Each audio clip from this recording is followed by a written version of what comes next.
Live again. Time to ink some comics. Special guest star, my wife.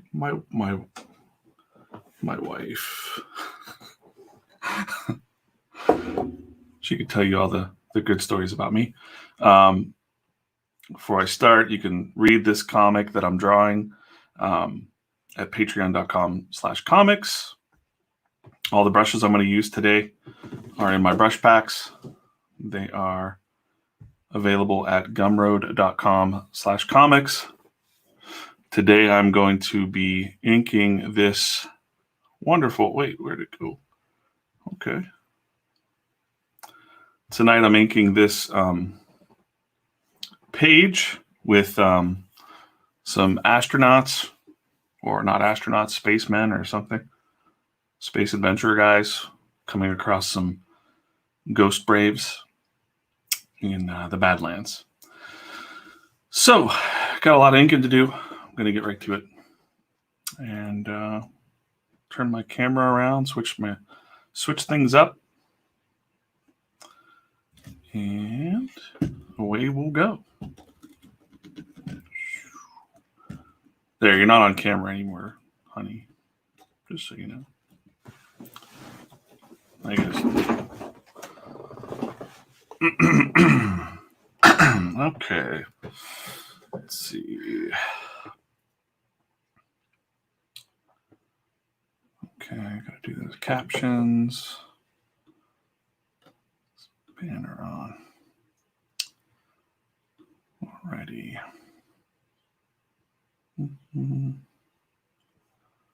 All right.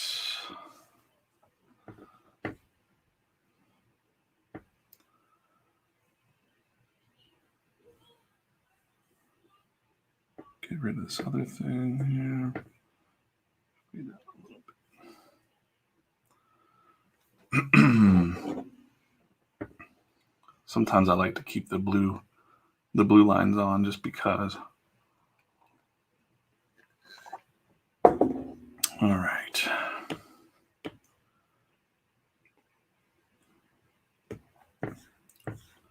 See what we got.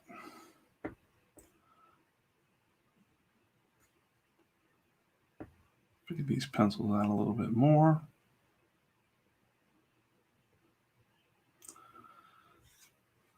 And I forgot to do the lettering in that guy. That's fine. All right.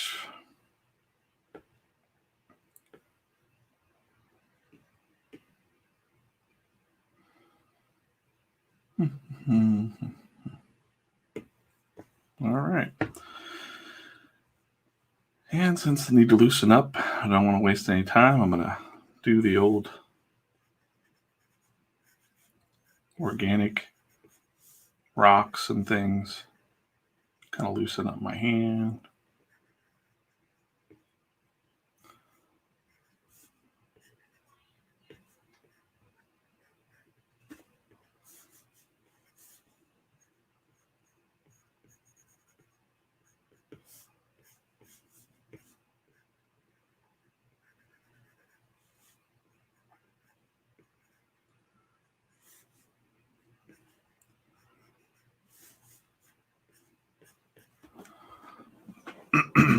If you're watching this on Facebook,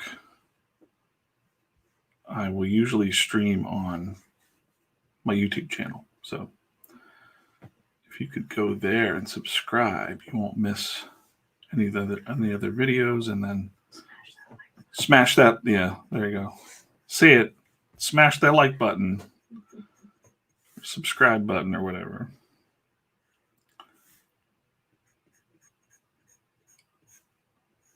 I also put up show notes of like if I'm doing different things like penciling. Tonight I'm just going to be inking, just inking.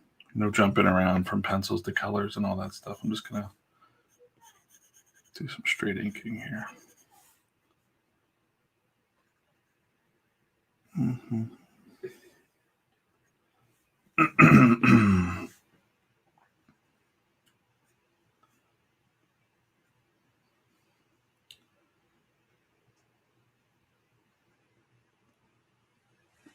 Well, there's Joe. He's in the backyard, dear.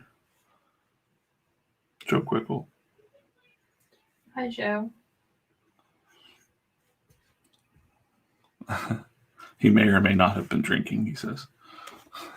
Maybe I should be drinking. Well, I don't know. All night when you're an adult means probably a couple hours, and then I'm going to go to sleep. So, ink all night. I could go to sleep. 10 o'clock. I'd like to get this page inked tonight, at least. It's kind of my goal. Sup? Sup? Sup? I'm drawing comics. That's what's up. Inking a page.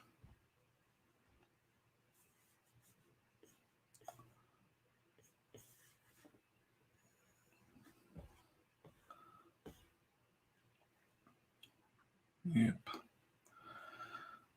Yeah, anyways, I try to make those go back and kind of listen to stupid things I said or smart things I said or smart things other people said I said smart things. So I try to mark that in the show notes for those long 5-hour streams and stuff. So yeah.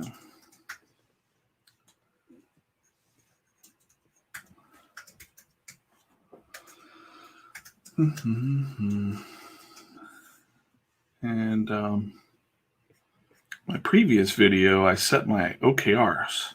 My OKR. I have just one OKR for myself. Objective and key result. To be done with this issue by the end of June. So like 8 weeks. And I'm doing all the pencils, inks, lettering, everything. Myself. Because I have no friends that are willing to do it for me. So I probably do, but no.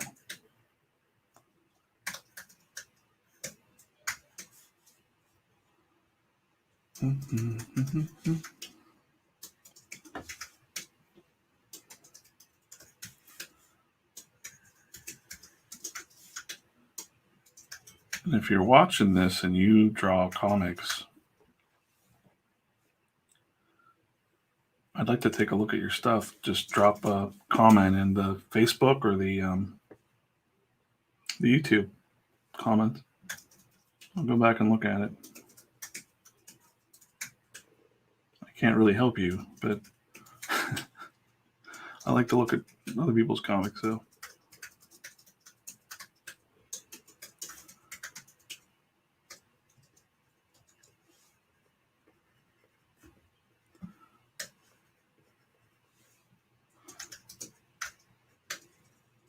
My wife had a fun idea the other day. Oh, She said it would be fun to do a split screen with a writer or someone or another artist. And I was like, yeah, that'd be cool if like the writer was actually writing live and I was doing the layouts live. But I don't know, I don't know. Could figure out who'd be down for that.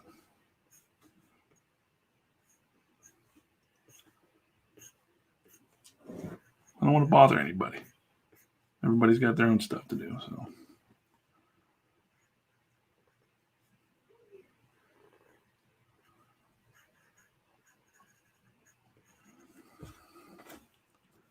I'm gonna try not to noodle too much because I'm really, really close in there. Okay. What's the difference between kind of like that mix between traditional art and digital is that I can zoom way in and waste a lot of time with that. So I'll do that.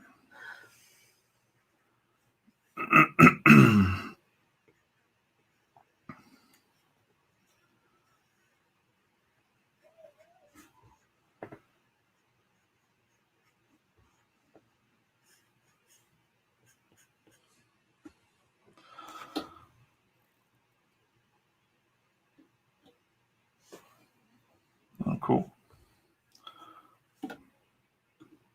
Yeah, I'm hearing from a lot of artists through the week that are downloading the brushes and stuff, helping them with that. And people are saying that they're just drawing their comic while they listen to me ramble about junk or watch me. So that's cool. Whoop.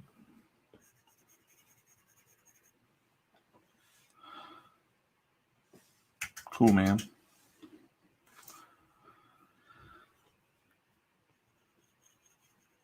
Thanks for watching.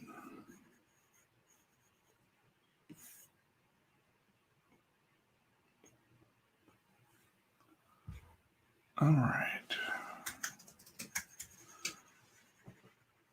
I wonder if any 8-year-olds are going to come in today. That was quite something. I keep forgetting that there's all different ages online, you know? So I'll try to watch my potty mouth. Even though it seems like kids these days, you know, they'll just kind of swear and stuff. Anyways, I was an awful potty mouth when I was a kid anyway, so can't really judge.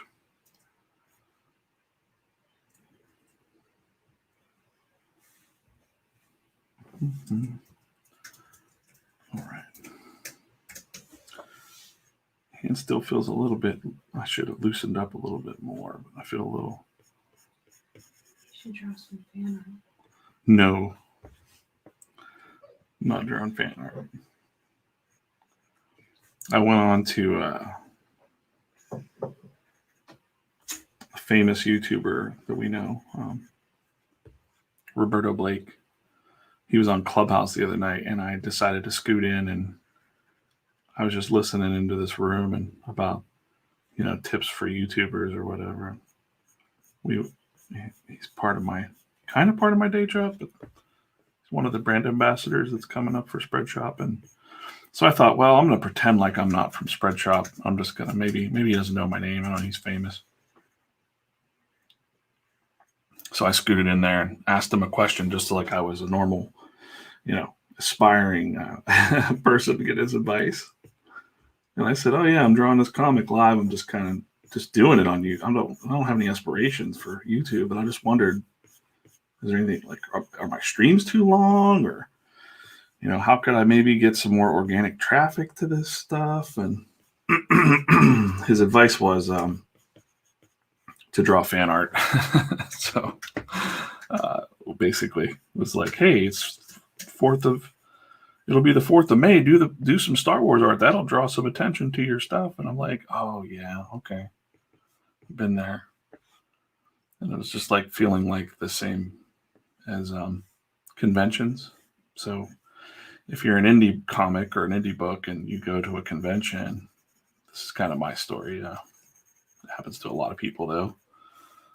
I got back into comics and I was taking a book to the show and we were trying to push it. And, no one wants your indie comic book. They want Batman, So even though I'd have a table up, here's my book. No signs that say I draw or anything. And people would come up and go, can you draw Batman? And I'm like, yeah, but not right now. I don't. So one show I just said, to hell with it. And I started I didn't even have a proper art tools with me, I don't think. Just a couple pieces of paper and stuff and some basic art tools. This was at Steel City Comic-Con in Pittsburgh. I just started drawing little cards and I think I made a couple bucks. And I realized, oh man, if I'm going to come and do these things, I guess I have to have fan art or prints because that's what people want to see. They want to see my style of their favorite characters. So for a couple of years, I fell into accidentally being the quick fan art guy. I was drawing head sketches for, $20 full color. They're really nice. And I just had a kind of love-hate relationship with it, I guess. It was a lot of work. But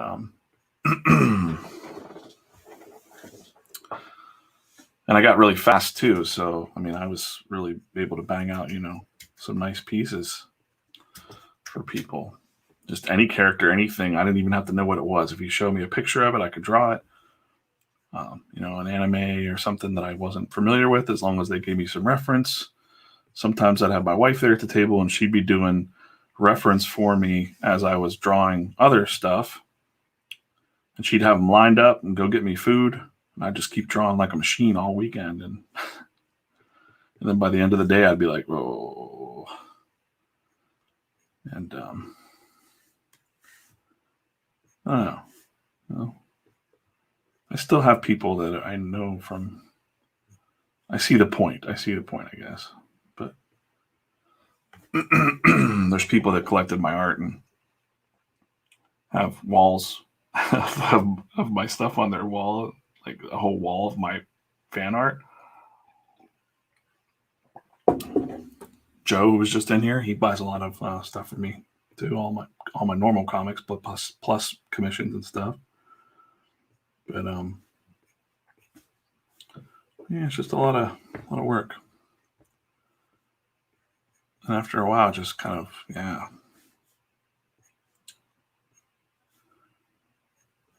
And COVID happened, and it was just like, yeah, I'm not doing any more shows.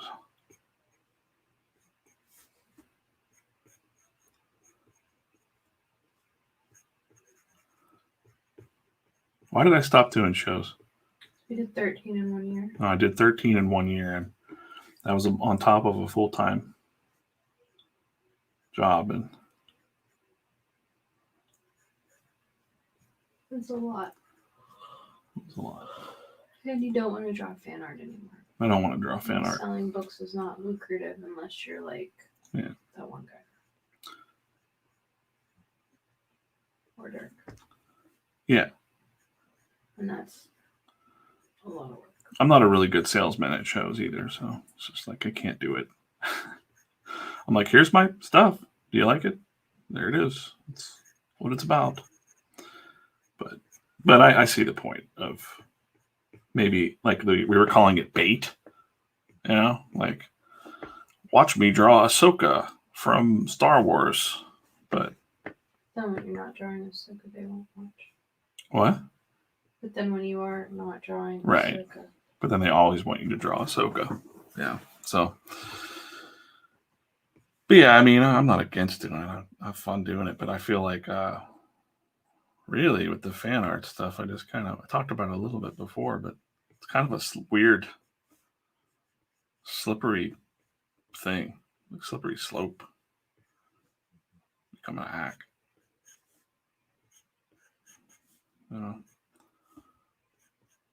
But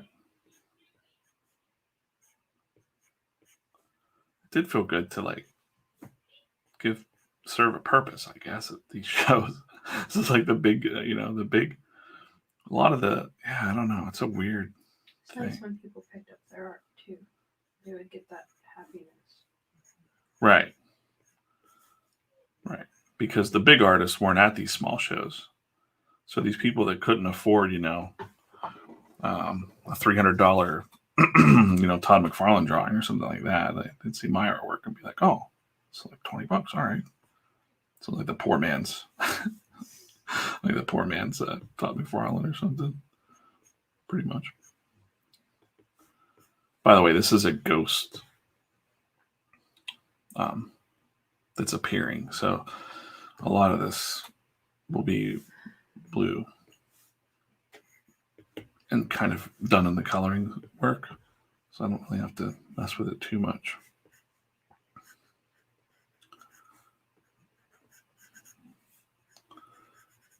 Okay. There's going to be quite a few other guys appearing in this. But yeah, that was Roberto Blake's.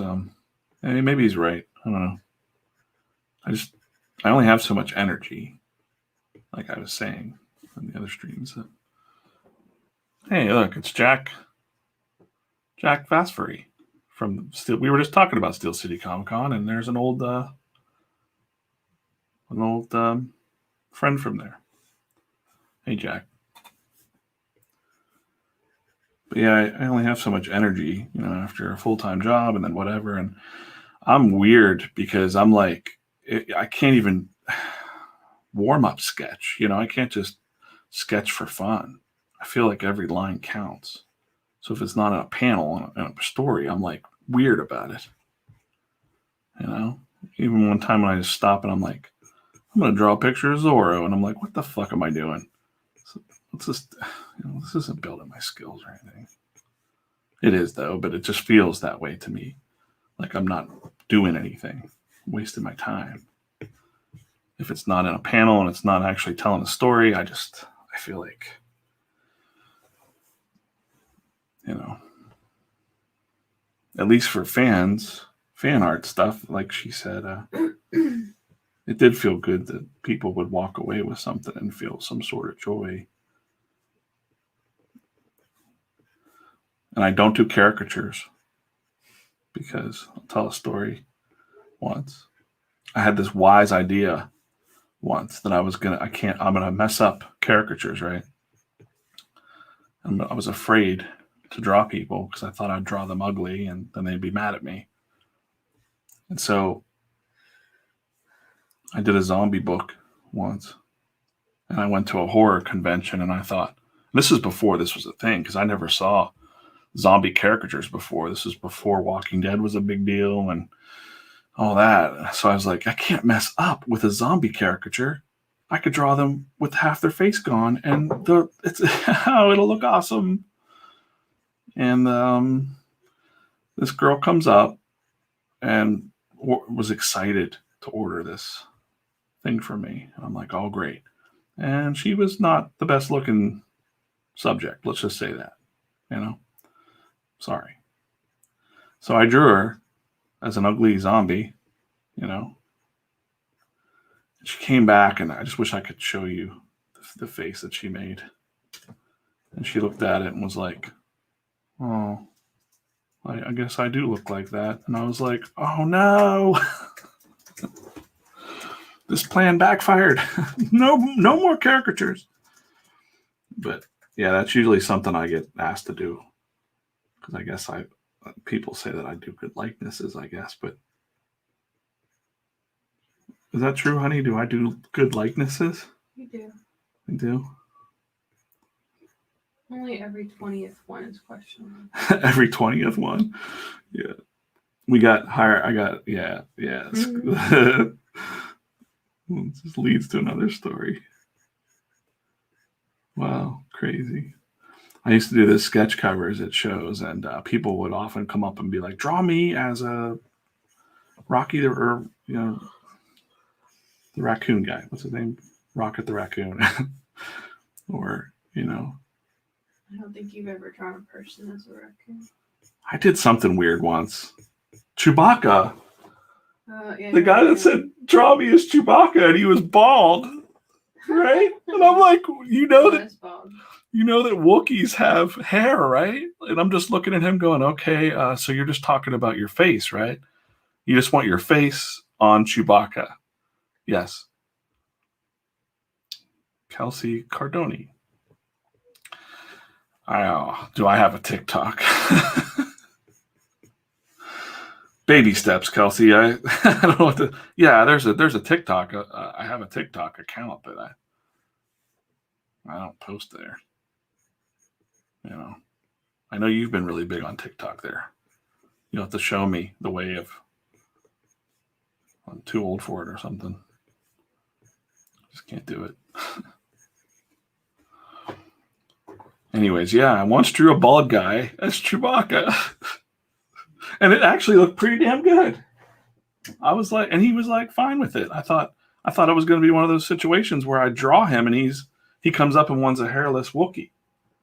That's what I thought was going to happen. But then that guy, that was the first one I ever did for him. And he came back every Steel City Con. He would just drive in, pay the entrance fee. He would drive like an hour and a half. And I thought surely him and his dad were coming to, you know, watch the whole show and stuff, or come to the whole show. And the one time he just rushes up to my table, drops off these sketch covers, because I did a lot of Princess Leia's for him. And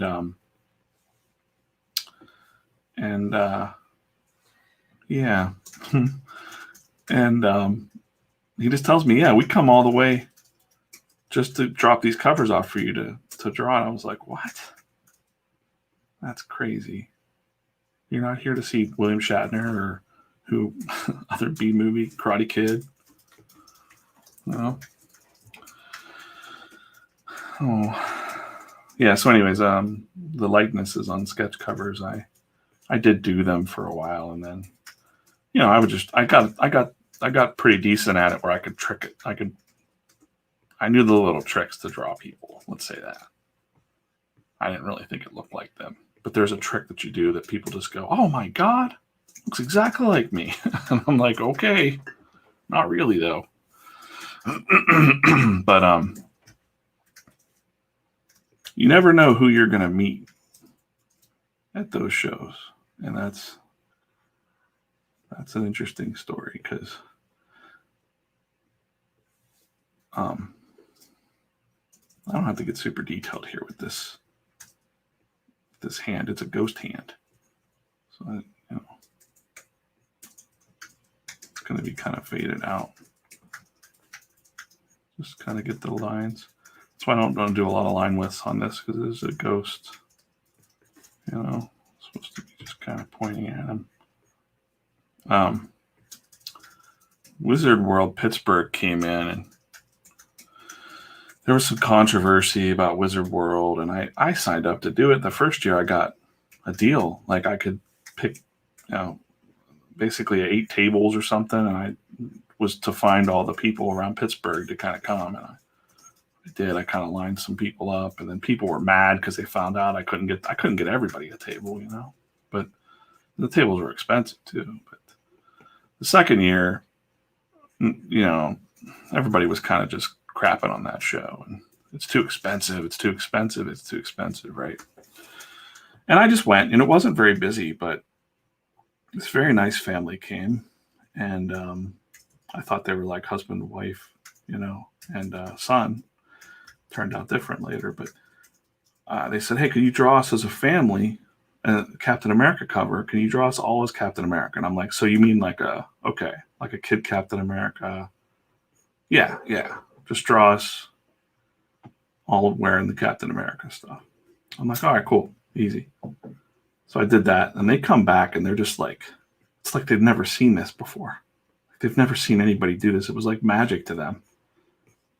And the lady goes, her name is Marissa.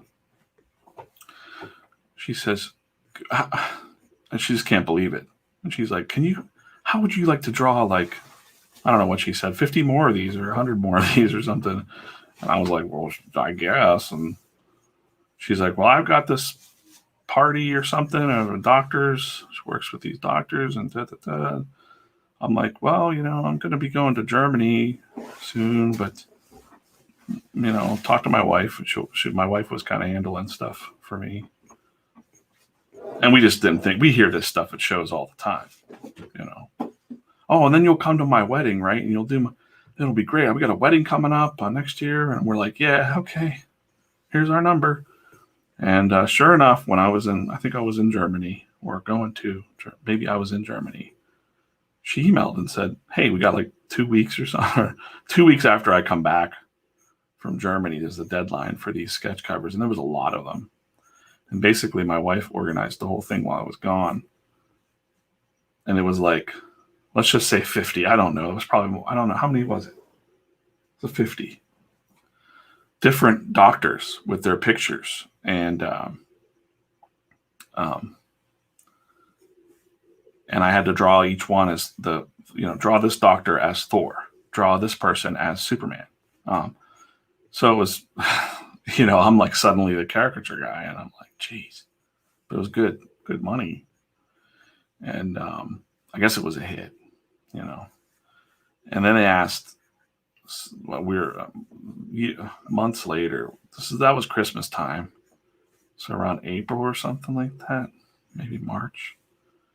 I don't remember. But we're laying in bed about to go to sleep, and I get an email that says, hey, we want you to come to our wedding in Tampa. It's in 2 weeks. We'll fly you down. We'll pay for your everything. And I'm like, I don't even have a suit. I'm not going to a wedding dressed as like me, you know. Oh. And I'm laying in bed going, no. My wife's like, it's a free trip to Tampa. And I'm like, what's in Tampa? I don't give a shit about Tampa. Like, I don't want to go work. And then we're laying there for just like 10 minutes. And she's like, we can do this. And I'm like, oh. You said, I can hear you thinking. I can hear you thinking. I can hear you thinking. We're doing this, aren't we? Yeah. And so there it went. We had 2 weeks to figure out how to do a live drawing on my iPad at a wedding. Fly with any markers. Because you can't fly with markers. You weren't willing to check them. And I wouldn't check my Copics in. But beyond that, I just thought, well, okay, maybe this is like more premiere. Like we'll draw live on the digital and then we'll have replays on a big screen. So we figured this all out. We printed them too. We had this little printer. And then we had like big ideas for a minute. We were like, maybe we just go all over the country doing weddings. But I got to tell you, it was, you know, I've been to weddings, but usually they're just like Pittsburgh chicken dance weddings. You know what I'm talking about? Like, you know, local yokel weddings. This wedding was like a wedding from, I've never seen anything like it. Probably multi-million-dollar wedding. No shit. And I'm like, who are these people? Where do these people come from? They're like magical people. Oh, and they also wanted me to draw at the after party afterwards on a rooftop bar or something. And I'm like, okay, I guess. Because the money was good too. And I was like, I can't pass this up, I guess. It was good. And, but anyways, that was a really fancy wedding. That was like a soap opera wedding. It was beautiful. Beautiful people and rich people. And everybody was so nice. Huh? First. Yeah. And, yeah. Just everybody was so nice. And then when I say when you never know who you're going to meet, I'm drawing in the corner of this of this giant room, and this dude rolls up on me, and he's like, "Hey," and I'm like, "What?"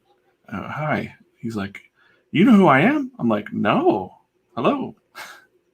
He goes, "I'm Jason. I'm the reason you're here." And I was like, "Oh, okay." And he goes, "My son was the kid that was with my sister. That happened to be the aunt and uncle that brought them to Wizard World at Pittsburgh. His son Morris." And I was like, "Oh, sweet. That's awesome, man. Thank you." And he's like, "You're coming to my wedding, right?" And I was like, "What?" He goes, "Well, we're getting married near Pittsburgh.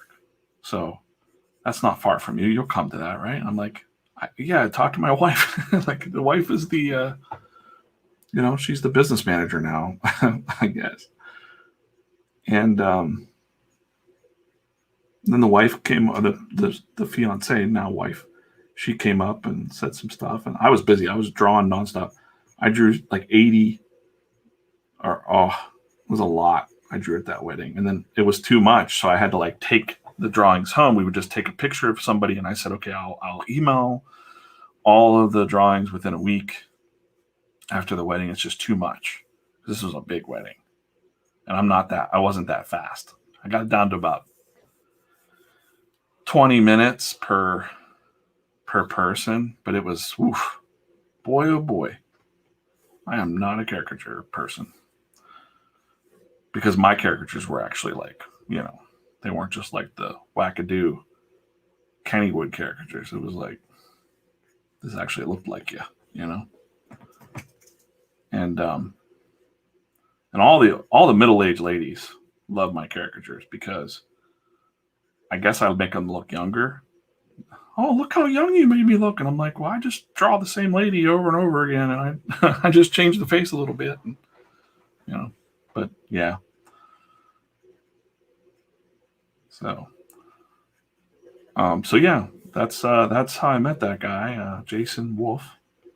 And That was crazy. And then turns out he is a big deal. He owns Wolf LLC, and he, it's a lot of technology stuff, a lot of gift card stuff. And, years later, we went to his wedding, by the way, and he had like a llama there and a petting zoo. But unfortunately, it started raining, and we had like outside tents, and the water was getting in. And I had my electronics, and I'm like, I'm either gonna die at this guy's wedding, or all my electronics are gonna get screwed. So we had to leave. That was unfortunate, but he knew. He understood. He was a nice guy.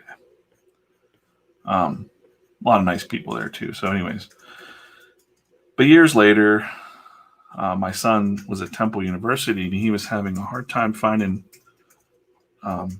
internships for his computer science. And I thought that's crazy. Out in Philly is where he was, but he couldn't find anything out in Philly. It was almost like since he was from Pittsburgh, he couldn't find anything in Philly. That's what it felt like. Like they hated Pittsburghers in Philly. Imagine that. And I just messaged him out of the blue. I messaged Jason. I'm like, hey, if you know anybody, because he was part of the Pittsburgh Tech Council. I was like, I don't know anything about this, but my son, hard worker. And he's like, sure, send him down. I'll give him an internship at Wolf. And, oh, look, here's Dylan. There we go. Yeah. That's the boy. That's the boy. And so, yeah, Dylan was real nervous about going down there and didn't want to take any, doesn't want, Dylan's like me. He doesn't want to take handouts, He wants to work for everything. I was like, it's not like that. This guy's a good guy, He's got a good story, And, yeah. And I told my wife, I was like, I'm so used to dealing with, in the past, I've dealt with some really terrible people who just were not nice people, who were out to kind of get you. Seriously. Like take your IP and take, just, not nice people. There's not a whole lot of nice people. And these people just always seemed very nice to me and to everybody, just very giving. And because there's enough to go around for everyone, it's kind of the feeling. He even has a quote on his website that I liked, and I wrote it in my office about, doesn't hurt to, I forget exactly what it was, a candle. What is it? What's the quote? You don't lose anything by lighting another candle, So, this is too bold for. Wait, I'm drawing this. Shouldn't be as detailed because he's going to be. Well, he'll be blue, so it won't matter. He'll be a ghost.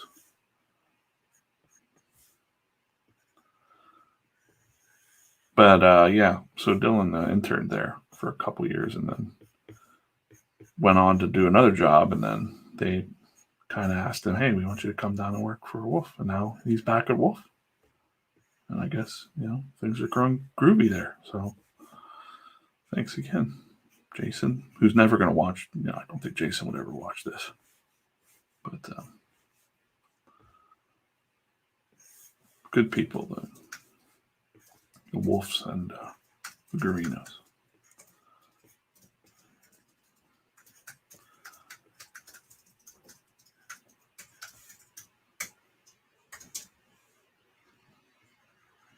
Mm-hmm.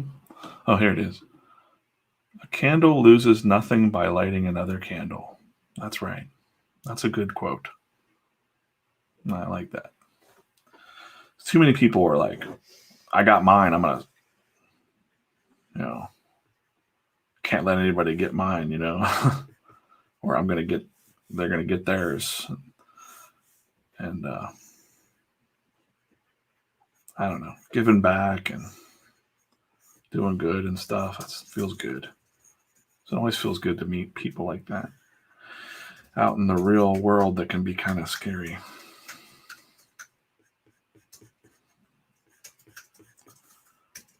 I don't know how I got on this subject. Oh, caricatures. So yeah, after I drew all those caricatures, I was like, I never want to draw caricatures again.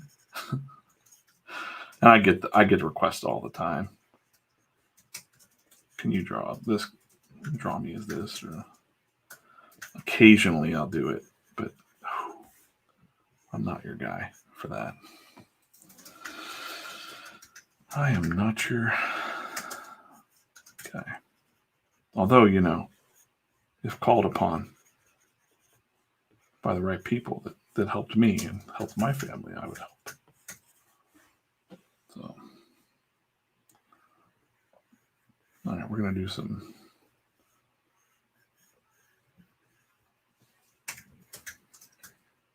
quick work here.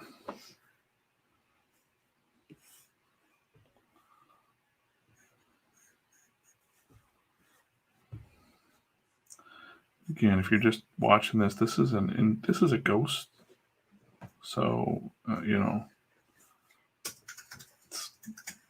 you ever seen a ghost? I don't know what a ghost looks like, just on Scooby-Doo cartoons. So this is going to be very blue, and most of it's going to be done in color, which makes it a little easier to... These black shapes will actually be kind of like a blue translucent, and I'm all said and done, but just enough detail to make it like creepy, I guess. That's what we're going for. Will I be at Three Rivers Comic-Con this year? I will not. I don't have a real good... I don't know. I feel like I don't really have anything to show, and I mean, I might go to see what's up and support my friends, but I don't feel like I'm ready to do a show right now. Also, I don't know how I feel about, I'm sure everything is safe now and everybody's vaccinated and stuff like that, but I'm just a little worried. But I've had really bad luck at outdoor shows, like I just said, or outdoor things. Like it just starts raining on me. I'm like that cartoon character that has like a cloud hanging over me. Don't send DJ. I'm glad. I almost went to that Kennywood show the one time they had. Oof. It like flooded. Like boxes of things were floating away. That was probably be me. Yeah.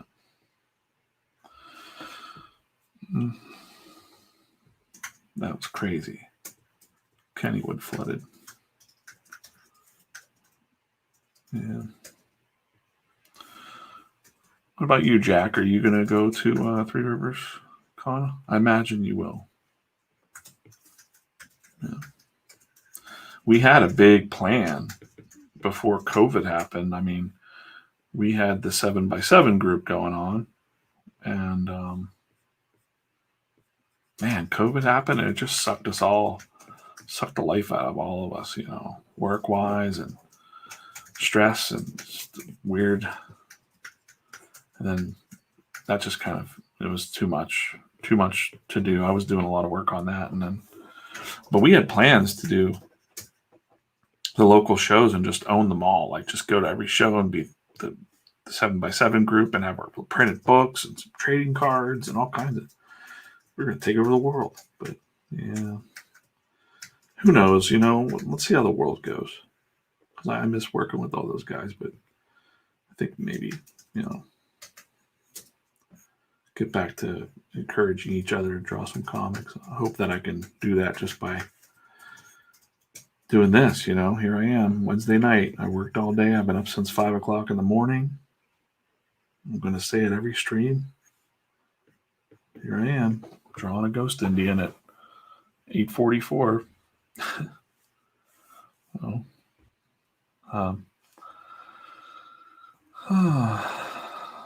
Okay. Oh, COVID messed you up. Yeah. Yeah, a lot of my artist friends, I mean, I know all those shows that, even just to depend on it for a little bit of money too, just their side money too, So many of my friends are jacked. I feel very lucky. Really lucky.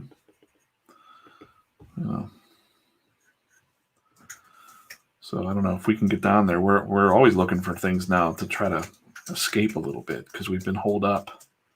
And now that we're feeling a little safer and we're vaccinated, we feel, we're careful and all that.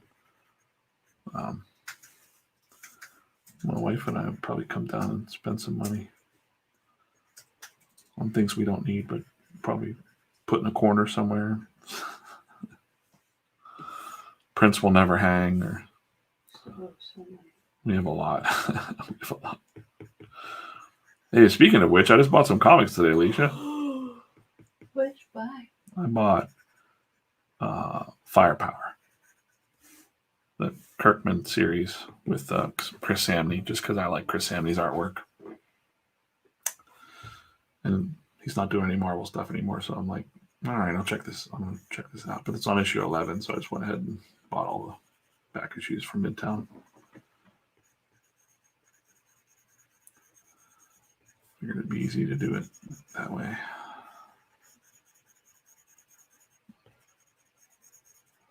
It's the first comics I bought in a long time. I also like the coloring. Let's see. Who's doing the coloring on this book? I got the... here, let's switch it up. Switch it up a second. This is the book. I really like the colors on that. Look at that. Oh, that's nice.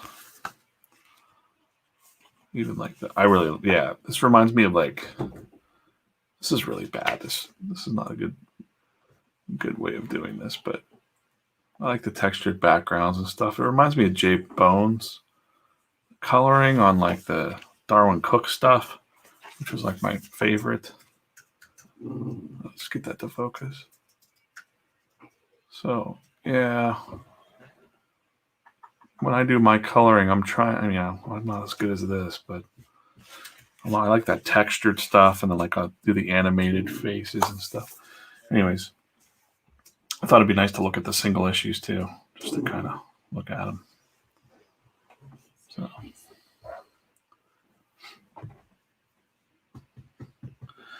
think you can blame Darwin Cook. He got me into the more Toth stuff and Alex Toth, and then from there, I was looking at the modern people that are drawing like that. We lost Darwin Cook, and that sucks. And then I was one day, I don't know where it came from. I was looking at maybe something from Marvel, and I'm like, hey, this looks like Darwin Cook. I'm like, wait a minute. This guy draws at the same thought school of Cook and Toth, and it was Chris Samnee. And I was like, whoa, look at this shit. I used to do that with Capullo stuff. I still do it with Capullo stuff, but Sandy's my new go-to guy that I like to look at, just because of the simplicity of the simplicity of the lines stuff. All right, this is not going to be on this panel, so I can just draw through that. Get a little one more particly. That'll be all blue too, and then looks like I had some.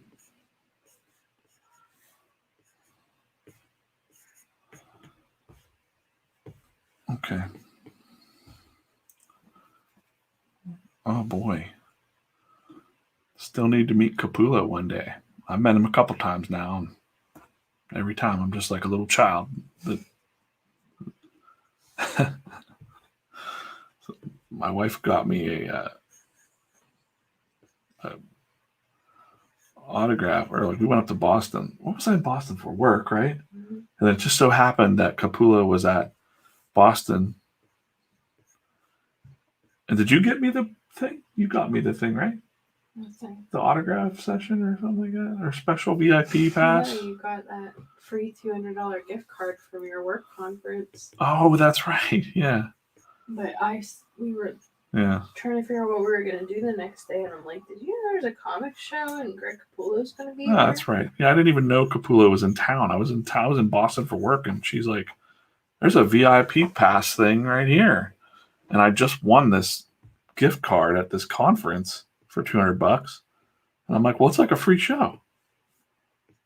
She's like, "We can go meet him," and I'm like, "I've met him before. I don't want to bother that guy." I got signed stuff from him, and but I don't know, but yeah, it was nice. But it was like a VIP little thing, little question and answer thing. He's always got the best stories and the best attitude. A tough guy, but real disciplined, and I like that. Capullo Army over here. Wouldn't it be crazy if I could just reach out to Greg Capullo and get him on the stream? That'd be nuts. I just said, "Hey, man, just come on here and just dish some discipline at people." That's pretty much, I get that from that way of thinking. So whenever I'm saying like, "Hey, man, you got to summon the energy to make comics, because if you don't, you only got so much time. Before you know it, you're going to be dead. You won't even know you're dead. You'll just be dead." So if you're sitting around going, "Maybe one day I'll make a comic," you better just do that shit. You better get on it. What are you waiting for?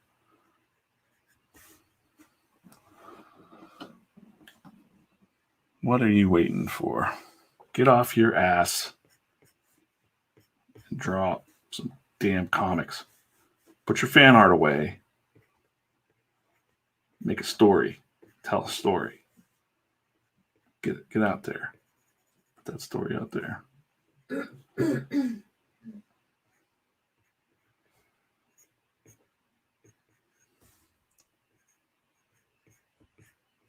Sorry, I get all fired up. It's all this caffeine pumping through my veins now. Never going to sleep. I'm so tired though. Why aren't you drawing comics, wife? You just get out there and You draw. don't want me to draw comics. Like, what's this cat doing? And I'll be like, that's not a cat, that's a person. I was laughing about thinking the other day. My youngest son is now in college, and he changed his major to art, right? And I'm like, "Oh no, oh my god, no!" But he made a giant turtle. I saw it online. And actually completed it. It won. It won this thing. He won. They're gonna keep his turtle forever now. And I have to find this out. He doesn't tell me anything. I have to see what my ex-wife is posting. Occasionally she'll send me a message, say, "Look what he did," but not recently. But I'll be like, "Oh, look, there's a picture of Dakota doing something," and I feel like I'm in a Neil Young song right now. I'm like, "Old man, take a look at my life. I'm a lot like you." Right? But I remember one time when the kids were really little, and I made a joke, and I said, "Oh, I got Dylan and I got Dakota," because I didn't think Devin was going to really be involved with art. But I was like, "I'm going to raise them, and then they could be my inkers, and they could be my colorists." And now it's not far from that. Like, Dakota could be, you got an iPad. Like, get on it. Come on, you can ink for me, Dakota. Dylan, tell him. I know he's not listening, but he's probably busy doing, hip things, because he looks like a hippie right now, too. I saw that. Looks like a hippie, which is cool. His pap would be proud of him, Pappy Don. Yeah.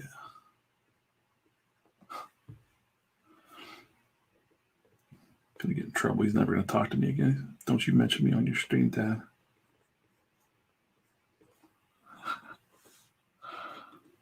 There you go. Yeah, tell him I'll hire him I'll pay him the I don't want to say something rude. I'll pay him the oh wait, what's that one guy's name? Glasshouse Graphics guy. Remember that guy? I'm getting in trouble. I'm gonna pay him those rates.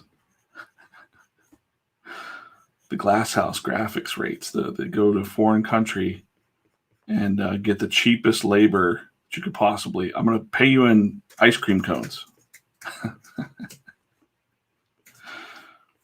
Or like 5 cents a page. 5 cents.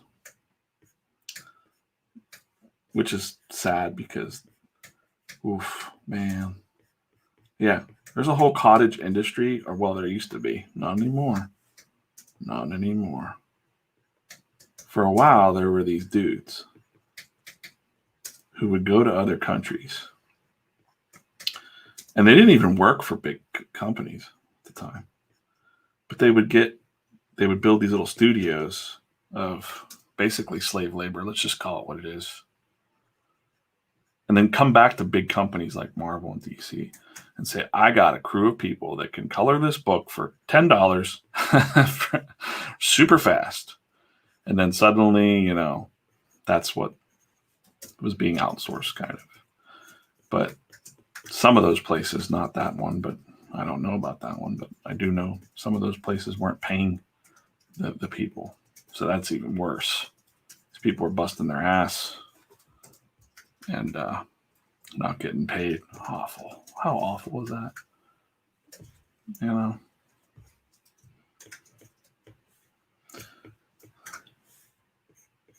But $10 a page is nothing to sneeze at in another country too. So think about that. 22-page book, $10 a page, 220 math, $222, something like that. It's terrible.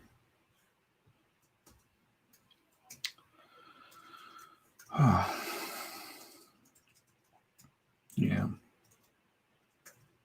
A lot of shenanigans in the comic books world. It's a small world, so I'll just be quiet. No, you never know who's listening. If you're an asshole and you're listening, I know.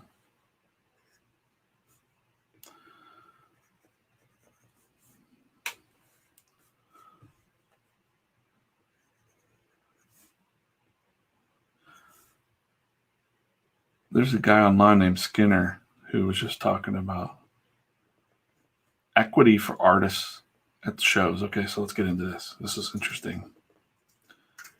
He said, comic shows are coming back. So, Jack, this is important for you to listen to, I think, too. Now, we know Todd, and we know the guys that run the local scene. So I'm not talking about these guys, right? As a matter of fact, these guys are very generous locally, to be honest.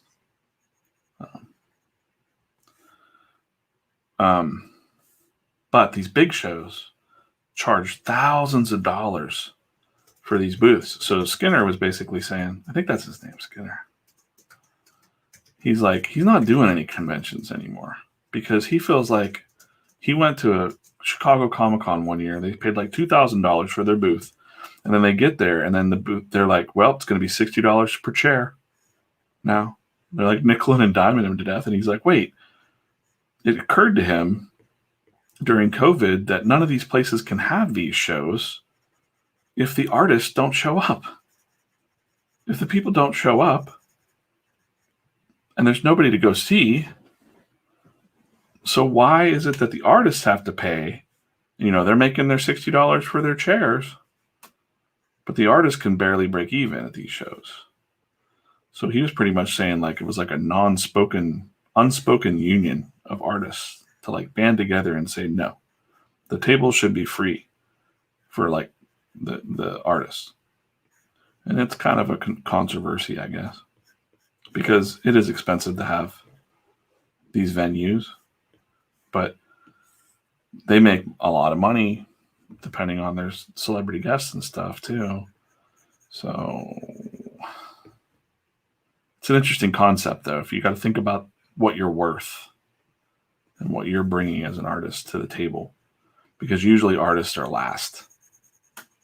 You're drawing the fucking thing. You know what I mean?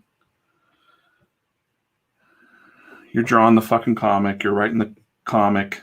Everybody's getting paid first, and you get paid last. That ain't right. It's never been right.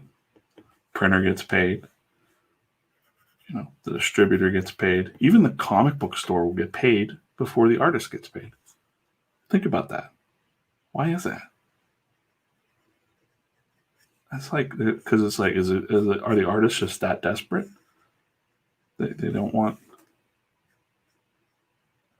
Why is that? That is the dumbest business decision. And another reason why I don't really want a publisher for my comic, to be honest, because I'm like, I can do it myself. What can they do for me? If you can offer me something that's awesome that I can't either hire someone else to do it, or there's really not a whole lot that I need. I got my wife. She can mail things for me pretty well, but way better than I can. She fulfilled all the Captain Freedom stuff that wonderfully.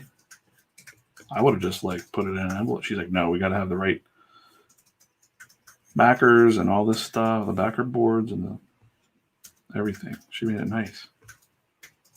But anyways, artists get paid last. That is stupid. And then, you know, that leads me to my next thought. I had a friend. Well, you know, I don't know how to call people anymore. Like, do I say friend? Because I feel like a friend is like somebody that you're like, yo, come over here and have some pizza and hang out. And I don't feel like I have a whole lot of them. So, anyways, a friend on Facebook, Raven Perez, who's been around for quite a while with his comics, and we talk online, and I feel like I know him. You know, hell, we agree on a lot of the stuff, same stuff. He draws a more adult comic. I got no problem with that. But he just posted something this week that I laugh at his post sometimes because I'm like, he's spot on, man.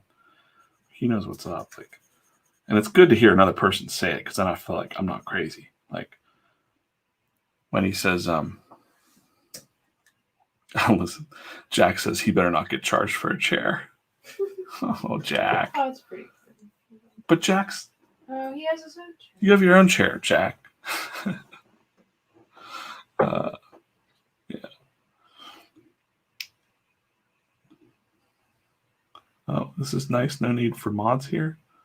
Yeah. Nobody can just censor me, I guess. Sooner or later, someone's gonna stop me.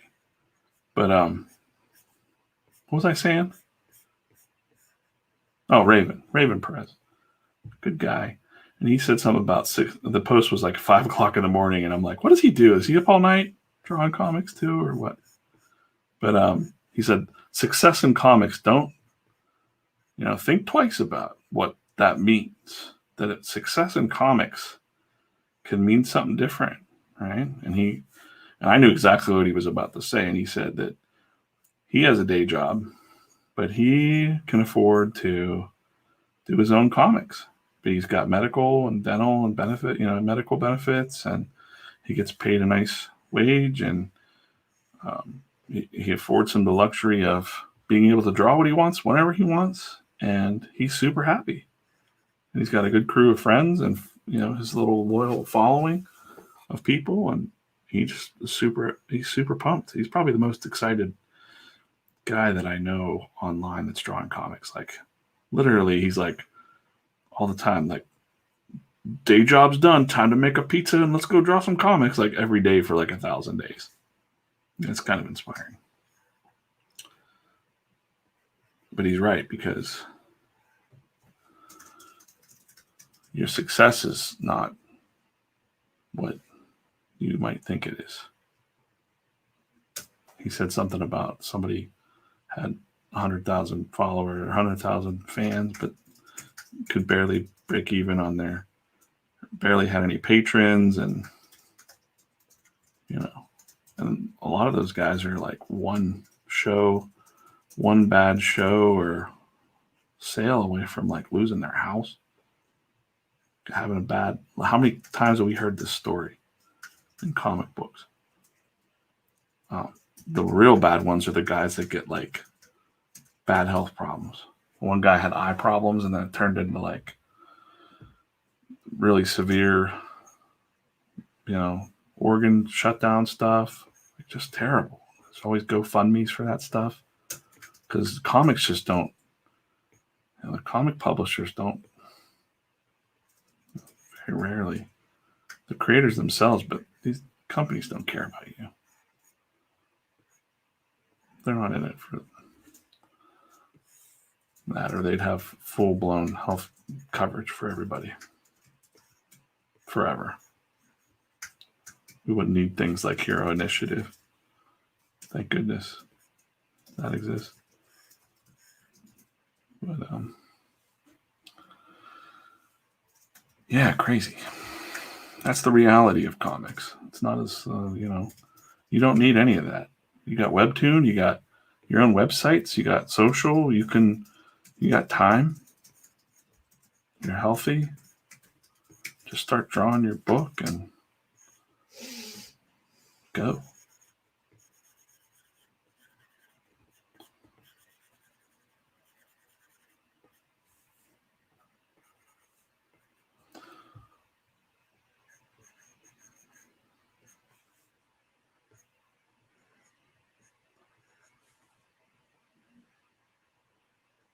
Okay, so this guy just seen a ghost for the first time. He spun around. This ghost warns him, and then he's like, what the hell? Right? So catching that expression of like, he just saw a ghost, and then boof, they're not there. And then, yeah, that's where we are. I explained in other videos as I was drawing these characters, because it's about a 5-page scene. I added a page 6. This is what I do. Just keep adding pages. But it was necessary for this page. It was. Couldn't really rush this part.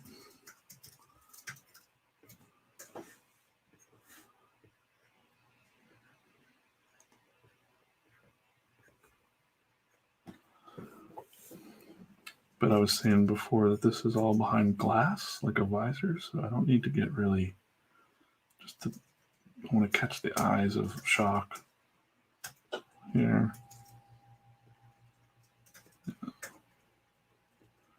Just enough. Like, oh, shit. That can't be real. Then a couple pages earlier, or a couple panels earlier, he's actually telling the guy that ghosts aren't real. And then it's like, nope. Oh, yeah? This eyelid's bad. Let's fix that. Okay.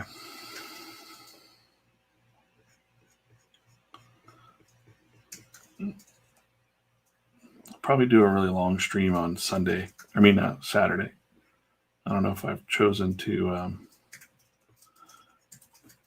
I don't know. It's going to be... I'm not going to say I'm going to color or ink or pencil. I'm just going to do what needs done next. And for a really long time. Probably like 5 hours or 6 hours stream.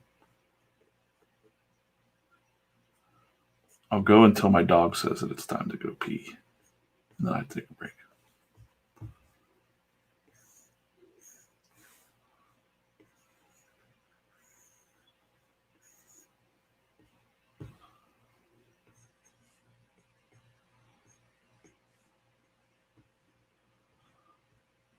All right, cool.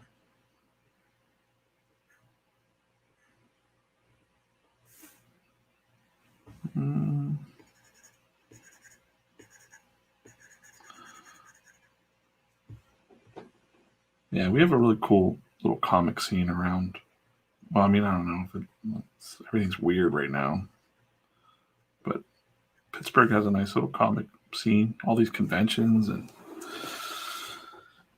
they used to compete against each other, kind of like all the conventions were kind of.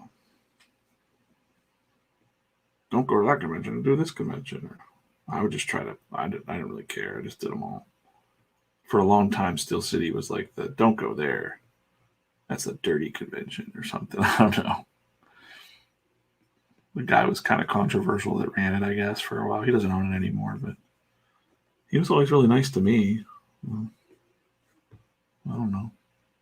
Almost like overly nice. Like he was like, DJ's the guy that I got to be nice to. Or that he just really genuinely liked me. And I'm like, this is the guy that I hear all these bad stories about, and he's being really super nice to me. And I feel like he's maybe misunderstood. I don't know. Yeah. You got to kind of just be professional. It's not a club. So that was maybe what set me different. I wasn't just there to hang out with my friends. I was kind of there to make some money and make some comics, and it's nice to see my friends, but I was more treating it like an investment of my time.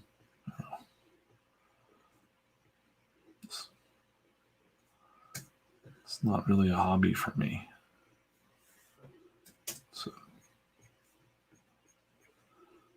It's a lifestyle. Just draw or die.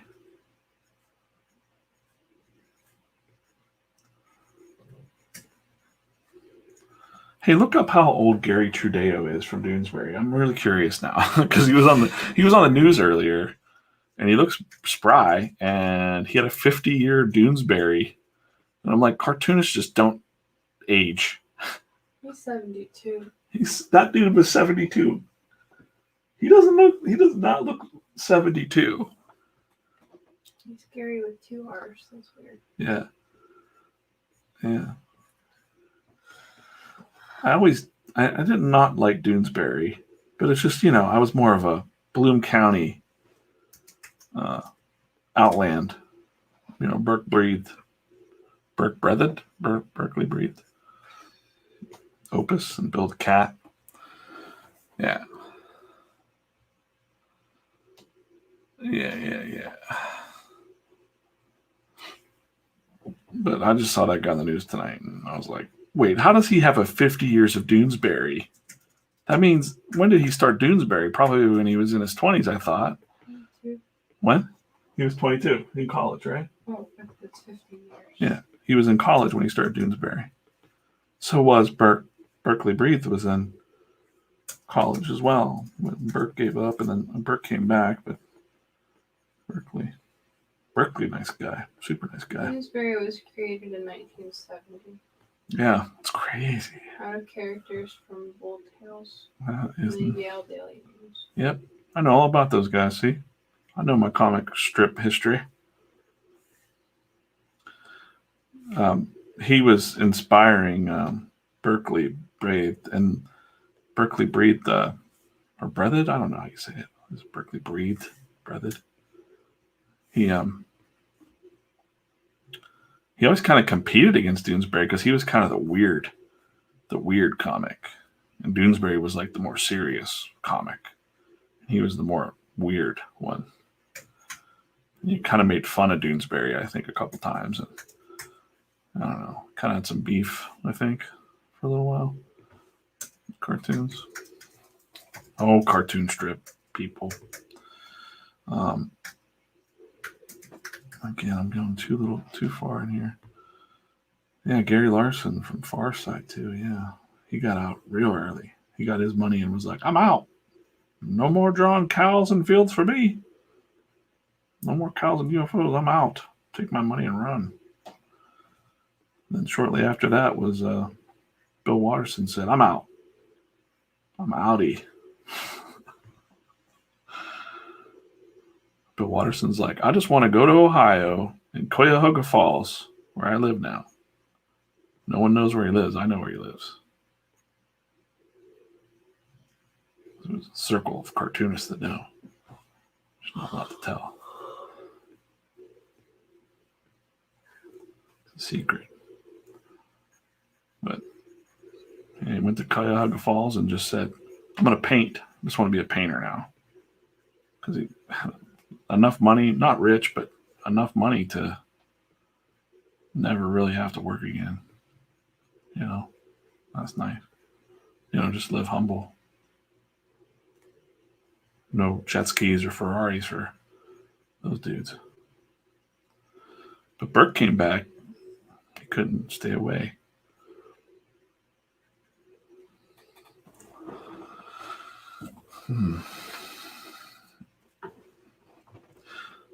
I once it says my stream. It says I'm on Wi-Fi, but I'm not. Weird.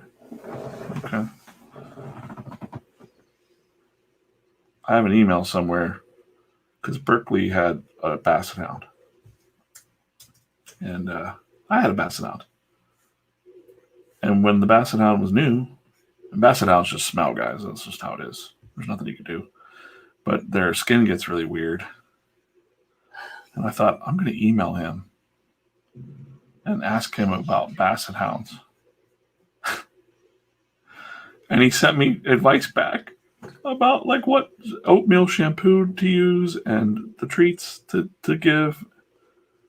And I was like, oh my God, I'm emailing with my hero right now about Bassett hounds.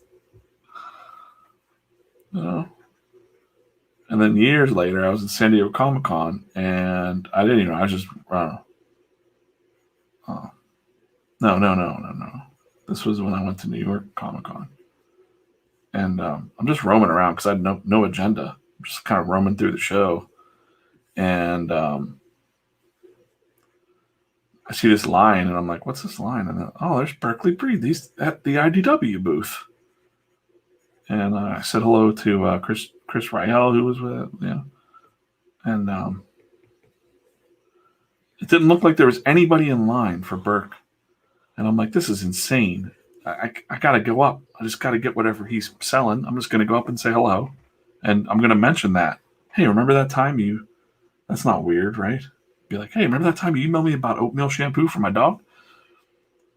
But instead, I like popped in, and it turned out I couldn't see the line, but the line handler had done a really bad job. There was a line around the booth, and they were like separating the front of the booth from the line. And I just walk right up like there's not a line. And I'm like, hey. And he's like, he doesn't know where I came from. So he's like, oh, and I got the last hardcover, and he signed it. He's like, you want me to sign it to you?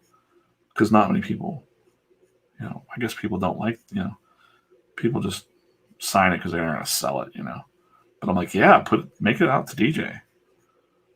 And I was like, years ago, you and I emailed back and forth. And he's like, oh, yeah. That's all that. Huh. That was pretty much the conversation. And I was like, oh, man, you're a big inspiration. He's like, oh, thank you. And then the handler came around the corner and was like, did he have a ticket? And I'm like, whoop, whoop, whoop, whoop. And I just kind of got out of the line with my book. And I took the last hardcover. He's like, that's it. That's the last hardcover. And I'm like, see ya. But the guy that was the volunteer that was handling the line was pissed. I'm just mobbing around. Nope, next place. What else am I going to get into today? Accidental meeting.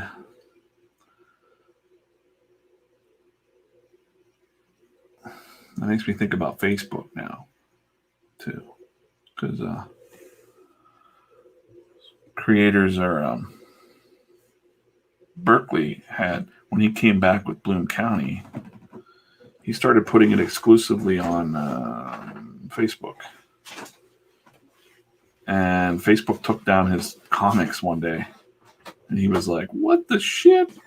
And he got mad and was like, I'm done with this internet stuff. And everybody was like, no, come back. Because it took a while for him to come back. And I think about that now because What's going on? Oh. I think about that now because a lot of creators are putting all their stuff on socials, and they're using it as their website pretty much. And I was falling into the same trick there. I'm gonna make this body a little bit bigger, just a touch. And it reminded me of Bert, saying what the. You're putting all this time in, and then Facebook owns you. They could just say, whoop, shutting you off. Think about that. That's kind of messed up. So be careful. Make sure you own your space and you're backing up your comics and stuff, your content. Even YouTube, I don't know. So someday they might just be like, nope. Pay us $1 million or your content's gone. You'd be like, there's nothing you can do. There's nothing you can do. Think about that. Make you mad. Or say, we're not going to show your stuff to anyone unless you give us $20 a month. And then we'll show your stuff. You think they do this stuff for free? No. No way. And now that they can't, the privacy rules are getting really strange online. I'm dealing with this a lot at work too. And it's getting weird. So I'm wondering how these companies are going to start trying to, they've been selling your information for so long, your data. That's where they've been making their real money. That I think we're probably going to get into some pay-to-play action here. Like get rid of, here's double Google ads or something. You got to pay $5 a month just to get rid of this space and then nickel and dime you. So if you're an artist, you should probably try to have your own website, even if it costs you, a couple bucks a month. Web hosting is cheap now, and you should probably have your own name for you, like jackbassbury.com. You should probably own that, Jack. And you got that, Jack? Own your own URL name. And I didn't use mine for a long time. I used mine for a long time. My own URL, djkaufman.com. It's there, and it's pretty much a placeholder that points to my brushes and my YouTube channel and all this stuff. It's kind of like a home base that satellites out to all the other stuff, because it is easier to publish, these videos on YouTube. They make it so easy now, so easy. Forget about the work. Just publish on our platforms. Trust us. But I always have my website to jump back to if things go awry. So let's have a backup plan. That's what I'm saying.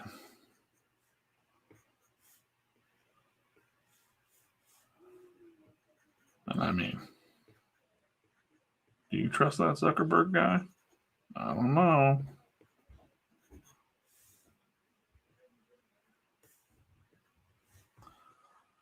I don't know. He looks like an alien. Maybe he's a lizard people. Old Zuckerface. Although I do find it endearing that he's really trying to be human on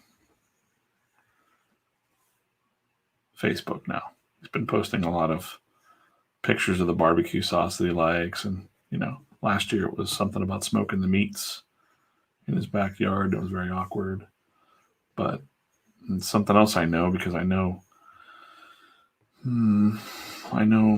quite a few. I know a handful of rich people, and not mega rich like that guy, but they struggle with trying to be. They want to be normal. They want to just be. They don't want to be treated like they got money. They want their real friends. They don't know who their real friends are. That sucks.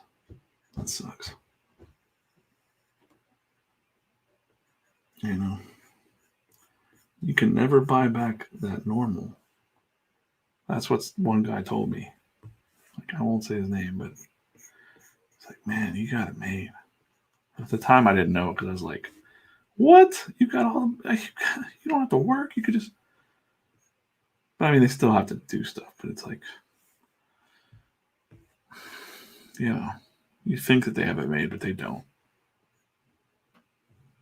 Just be careful what you wish for, I guess. That's what the Twilight Zone episode would say, probably. People know what I'm talking about. If you know, then you know.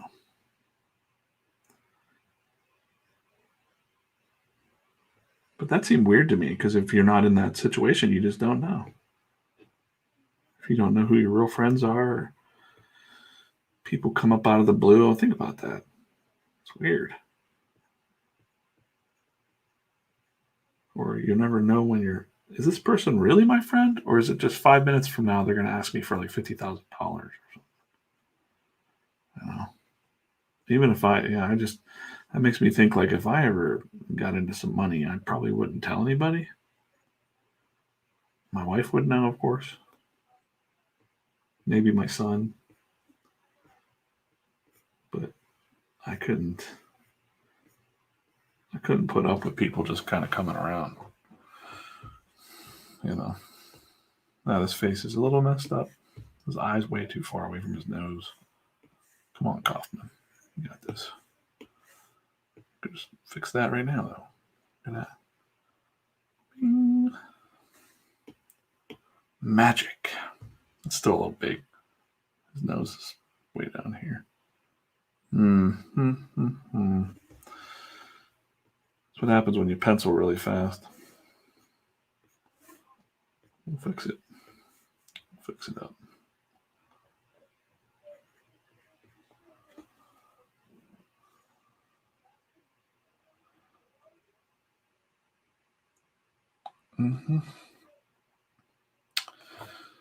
My buddy and I joined forces and created a publishing name.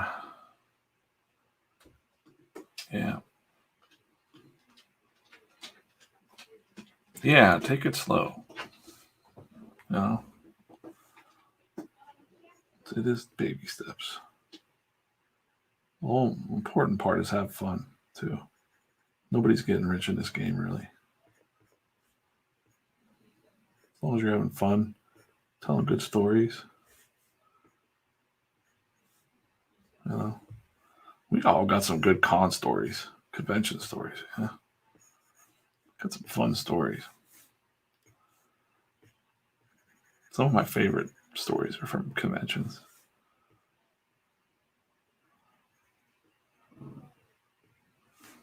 I'm on the last. Well, you know what? I am going to tell the Lou Ferrigno story now. I have the Lou Ferrigno story in 3 acts by me. Okay. Part 1 of me and Lou Ferrigno. And if you go on my Facebook page, you'll see a picture of me and Lou Ferrigno hanging out like buds.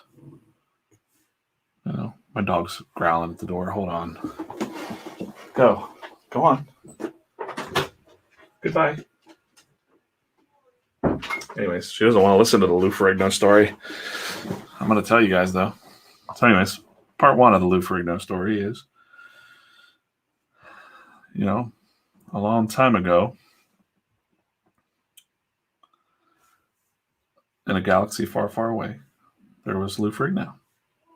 No, there was Pittsburgh Comic-Con, and my friend Bob and I were going there with the Your Mama comic, which, it was a thing. It was a little thing there. It was controversial, or it was like troublemaking comic.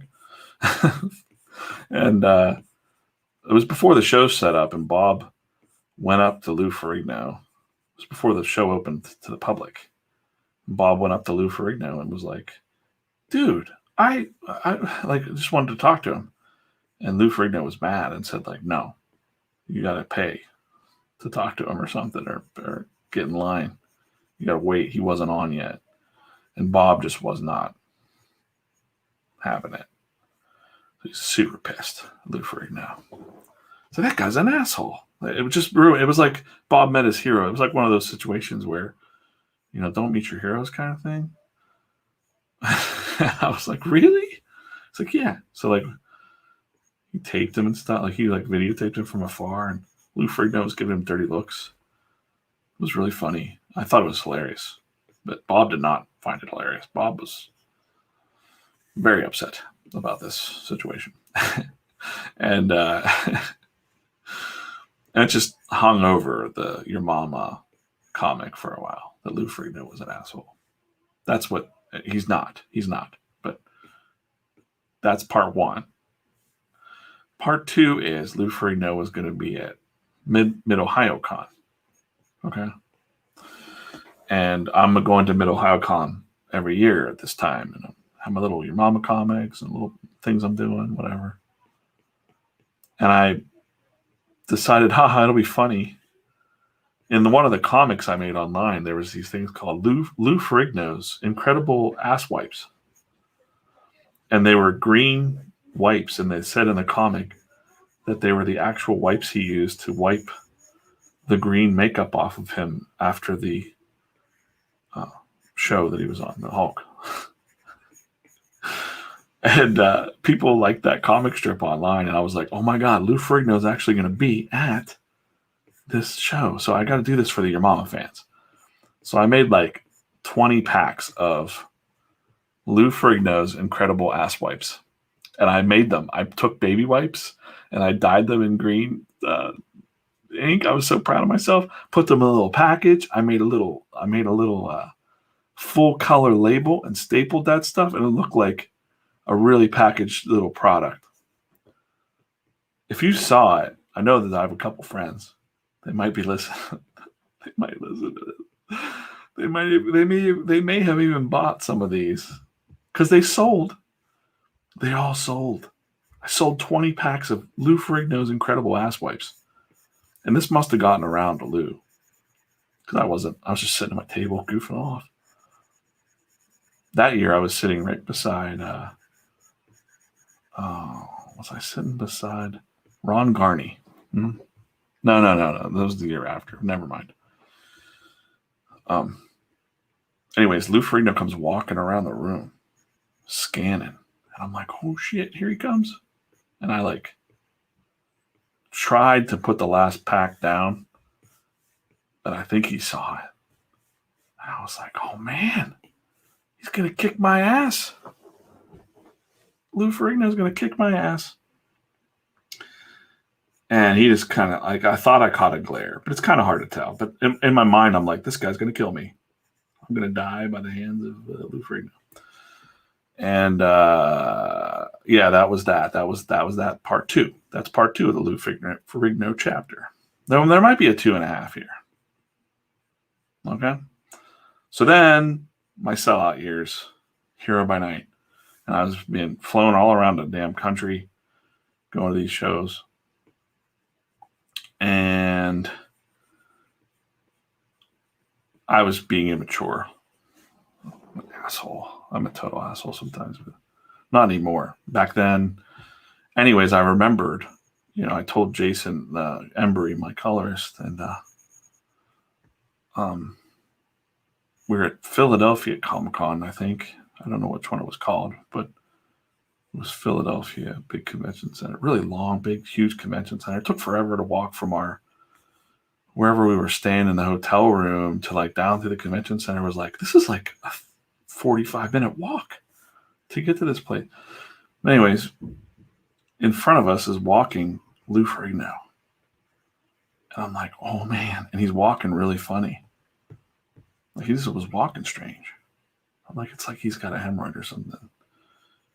And we were kind of like laughing.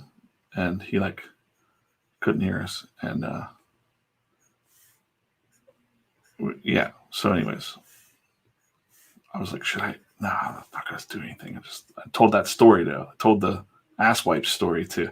But I was scared. I was like, oh man, he's going to recognize me. And he's going to be like, you're the guy from that show. No, of course not.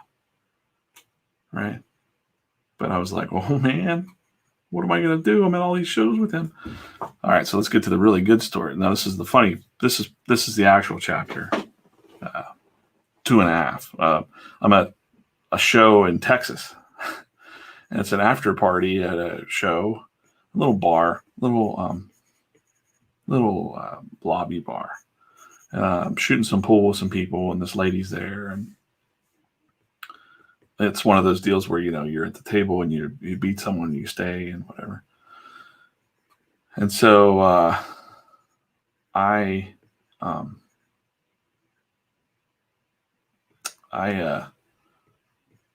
can't remember if I won. Yeah, I won, and I had to play this. I was up next, and I had to play this lady. It was a good-looking lady, and my friends are with me. I think Jason was with me at the time. I don't remember. I think so. I think Jason Emery was there. Somebody from there, from Platinum, was there and watched this. But I knew that so then Lou Ferrigno walks up to the pool table and he puts his money down on the table, like slams it down and looks at me like, "You're next." And he goes, "I'm next." Like, I got next. And I'm like, oh shit, he remembers me. That's what I'm thinking. But he was just, now I know it wasn't true, but I was thinking, oh no, he knows who I am. And I was like, I could have beat this lady. And I could have played Lou Ferrigno at pool. And I thought that might be fun. That's a fun story I could tell. But I was a little intimidated, to be honest. I was like, uh-oh, he remembers, because he slammed that money on the table and looked at me and was like, "I'm next." Or I got next. And I was like, oh shit, I got to scoot. So I thought that was my exit strategy. Was like, I'm going to lose this game of pool real fast. I'm going to accidentally scratch this 8-ball. I'm out. And that's exactly what happened. I fucking split. I didn't want anything to do with Mr. Ferrigno. And that was the last I had seen of him. Then cut to chapter 3, or chapter 4 now, I don't know. My Lou Ferrigno saga. Wizard came to Pittsburgh, and Jerry from Wizard was like, "Hey, will you be on TV? Will you draw live on TV on the morning show?" I was like, "Oh, yeah, I'll do it." I might have a day job at the time too, So all my friends at work are like, "This is gonna be funny," because they know the story. But then he says, "We're gonna have a celebrity guest on there too," and I'm like, "Okay." So then it turns out that it's Lou Ferrigno is now going to be on TV with me, drawing live, and I'm going to be drawing live the host as a superhero or something, right? I'm like, great. But we get on the show, and it's online somewhere. I'm sure this clip is, because I look incredibly fat. But Lou Ferrigno is there. So before the show, though, we go in the green room, and I'm like, oh my God, he's going to recognize me. He's going to be like, "You're the dude. You're that son of a bitch. Son of a bitch." But it wasn't like that at all. Lou Ferrigno was super nice and chill. And we were in the green room, and just super courteous guy and really positive. I was like, whoa, he doesn't remember me. So that's good. Because I looked a lot different now. I had tattoos and didn't wear a hat. But I'm sure he never recognized me in the first place. It was always in my mind, probably. And super nice guy, Lou Ferrigno. And it made me feel bad. So I was like, he's not a bad guy at all. And he was like, "Get in touch," all this stuff. But it did get weird, because like he was super nice behind the scenes there.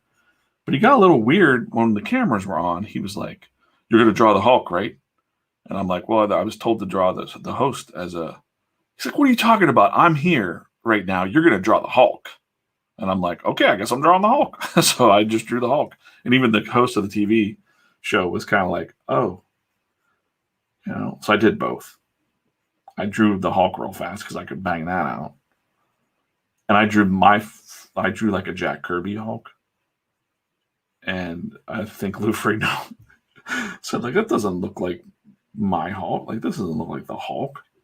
And I'm like, "Well, it's my Hulk. It's my favorite Hulk." But he was just clowning, I think. I don't know. Oh, Lou Ferrigno. My best friend, Lou Ferrigno. But I actually thought, like, he was telling me about his daughter and like the Ferrigno fitness stuff and like all this positivity stuff they were doing. And I was like, he actually took my business card and was like, I'm going to call you. And I'm like, well, he never did. But I thought, wouldn't that be funny? And then in my mind, I thought, well, he probably got home from that show and was like, that was that guy, that son of a bitch. No. Oh, Lou Ferrigno. What a weird that. Yeah, people really were down on Wizard coming to town, but man, I got some good stories out of all those Wizard things happening. And, yeah, strange times. What do we got here? So we got, all right, I'm inked. I mean, this is inked. This is inked enough for me to color this because most of these Indians are going to be blue. So maybe we'll just start. Maybe I'll just. No, I said I was going to ink tonight, so I'm going to go to the next page. But going to keep myself honest here, and I'm going to look and see what this canvas says I'm at total time. Canvas information, statistics. So altogether, so far, I think this is 3 hours and 29 minutes. That's pencils, inks on this page. No, not bad. Cool. That one's done. And we're at 9:41 p.m. Okay, let's take a look here. I'll go review my OKRs again. It's my North Star. I'm going to try to be done with the comic by the end of June. It means I need to average. Oh man, my wife just walked in. She's going to hear me talk about my OKR, and she's going to be like, "That's unrealistic." But I have to average 2 complete pages a week in order to be done by the end of June. I have a daily cutoff point at my day job of 4:30. I did that every day this week. I did it Monday, Tuesday, and I did not do it today. I worked until like 5:30 today. But still, I've been doing the cutoff there. Keep myself honest at work. Then another guy that bought my brushes. He's like, I never thought I would ever hear the words OKRs in a comic stream before. And I was like, well, guess what? I'm bringing the world of business to comics, and all right, so trying to give you some learnings. So if you want to learn about objectives and key results and how to set goals, yeah. Oh, hey, it's Rick, my canoe friend from high school. So this comic is going to be awesome. Can't wait for it to come out. My son is really into comics now. Great. You'll have to message me later. Give me your address. Maybe I'll send him something. I got some other comics I can send. All right. So on the other stream, we switched from this crazy, let me just review real quick. The alien, let's go back. Just real quick review of where we are so far. Head flies down out of the sky. The military doesn't know what to do. So they're like, call Space Force. They'll check it out. Space Force is like, we don't know what that is. Let's get down there and check that out. All right. It's a code 1965. Okay. So they go down there. They're in the Badlands. Boom, boom, boom, boom. It's probably a lot of spoilers in here. Not really, though. And he's like, dude, stay away from that. And there's some, So he's like, no, I got to check it out. This thing wants me to help it. And he's like, it's beautiful. And then, it doesn't go so well for our friend here. And he drops over. Sorry, Dylan. And and then he turns around and he sees the ghosts appearing. He's like, what the F is happening? Right. And so then the Indian says, this is an early warning, right? And then we're going to cut from all that craziness to a normal scene of an outdoor cafe. All right, you can see this. Wait, my screen just froze. Uh-oh. Let me reset this. Has it been moving? Yeah. All right. Let's just do this.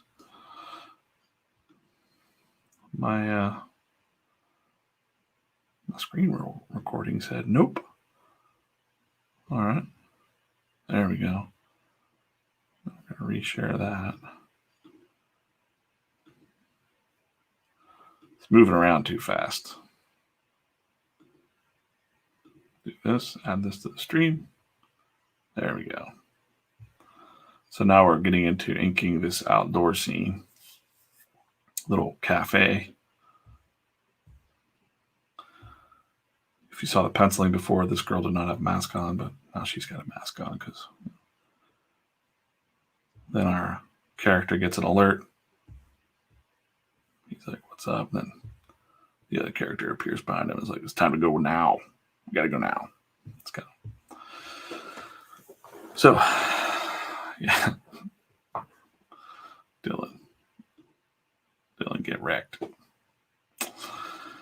Yeah, Captain Dylan got wrecked in that scene. All right.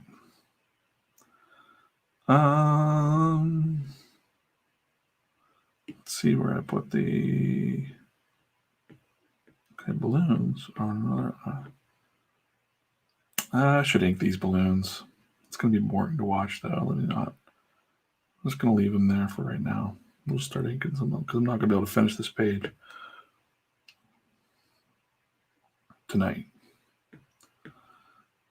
So let's get into inking this page. Okay. I don't know if it's better if I go full screen with this. I don't know how to do that. Oh, maybe this. That doesn't really matter. I don't know. Is it okay to see my hands here? Do people really care that you see me actually drawing this? No? I guess it doesn't really make much of a difference size-wise on the screen. No. All right. Let's get in here. Do this. All right, so we'll start with some straight lines. That's exciting.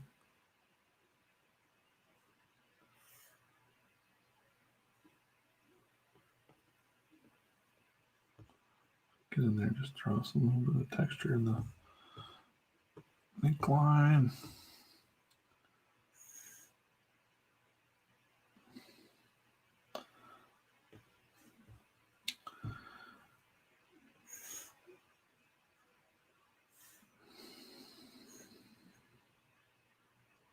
That's the nice thing about Procreate is these quick lines, right? So if I just want to draw a straight line down, I can scribble it and then just hold, and it goes straight. So it makes it nice for the nice straight lines. It's like a fast quick ruler that you can then stretch. Whoops, I messed that up. Get too excited. But it makes for quick inking. It's not a cheat. You still got to do the ink, the digital inks, but you can end up noodling yourself to death on some of these panels.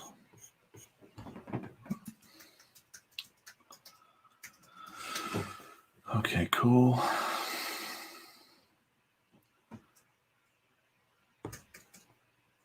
Yeah, let's start over here.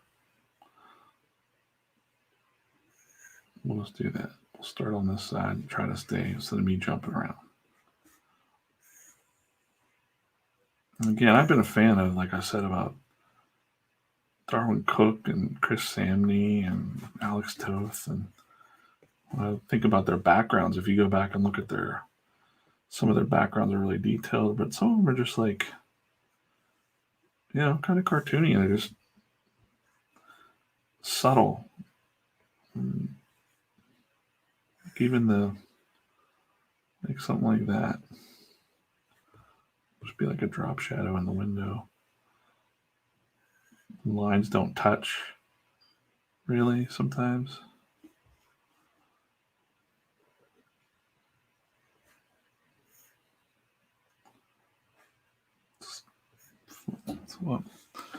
This is way too big over here. Let's zoom this down. Okay.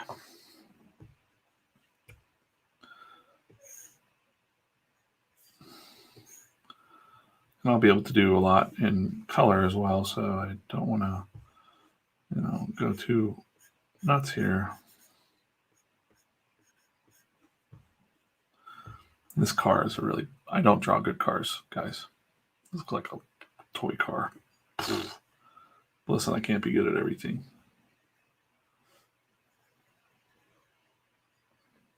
I even bought a How to Draw Cars book and just can't.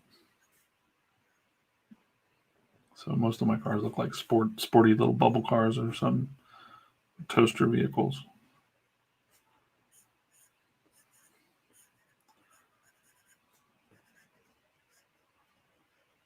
Something I need to practice.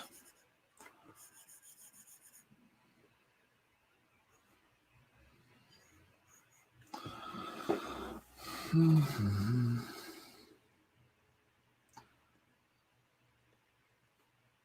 Yeah, I've been torn about going live. I don't know what to do. I don't know if I go live on Facebook and YouTube at the same time. I don't know. It seems like I do get a lot of friends on the Facebook that look in, peek in, and say hello. And I don't really know what my purpose is here. It's basically just a draw. So I'm not really trying to build an audience, but it is nice if you go subscribe to the YouTube channel part.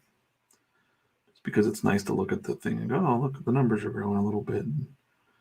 And it helps the algorithm serve it to more people, I guess. I don't know. So kind of how that works.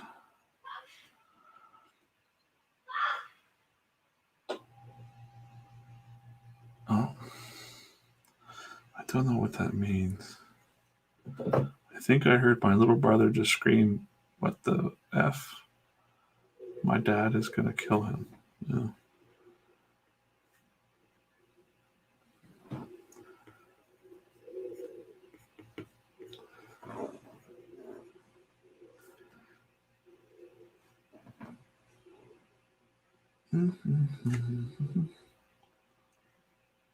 I could not. Do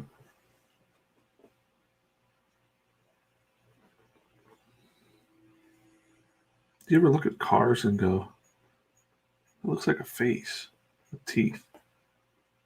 So I do that all the time. We were just behind a car the other day, and I'm like, look at that. It looks like he's grinning at us. She's like, what? My wife's like, huh? I'm like, look, the little face. Do you see the face? Taller than me, I had to sit up. Yeah, it looked like this. It was like, I'm gonna draw it right here. It was like, here's the little tail lights, right? And then it had a little tiny handle for the hatchback of the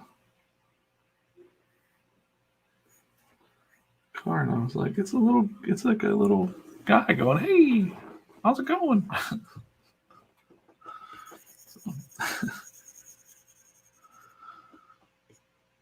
It's another reason I can't be out in the world.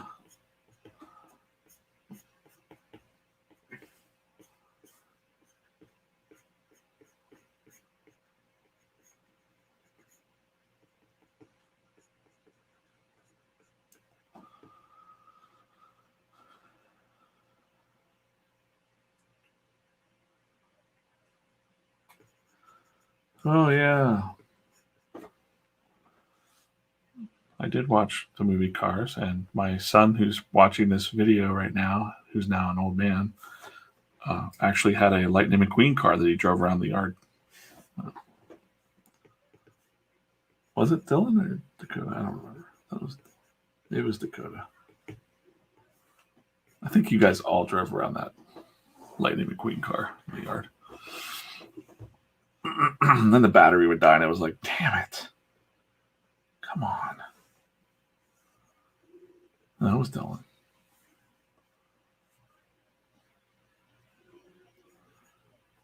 We thought about buying like an extra battery. Never lasted long. Did your kids ever have those Power Wheels? Huh? Yeah. Like all-terrain looking one at my mom's that was a 2-seater, and they had a Jeep at our house. And then Wyatt ran Henry over with the Jeep when he was like 1. Wait, on purpose?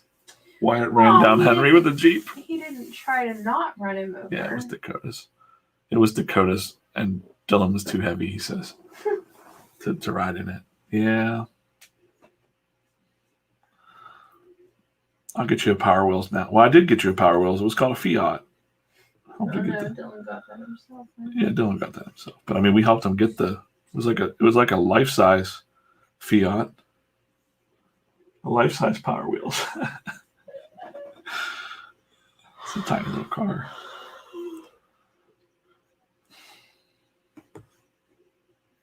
I like that little car.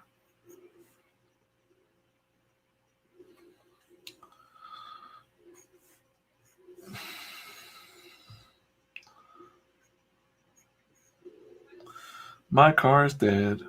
I didn't have 2 boys that probably buy it coming.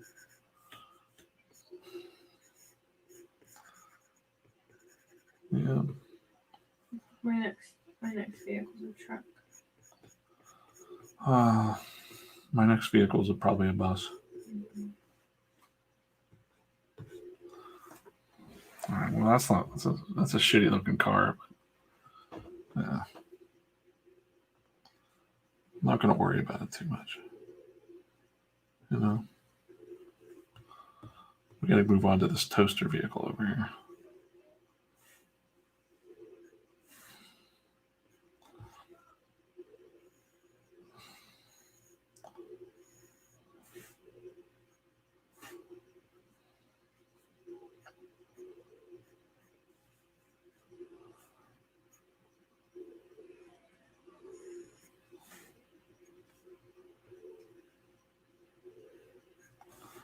See, there's always something you need to work on. I need to work on my cars, my vehicles. They always look too cartoony.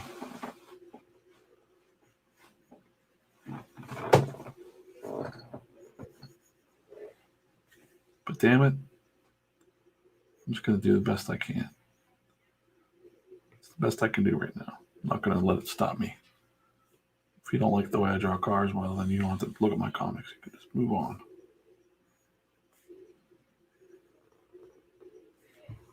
This is like a stupid Land Rover or something with a big tall window. A toaster car.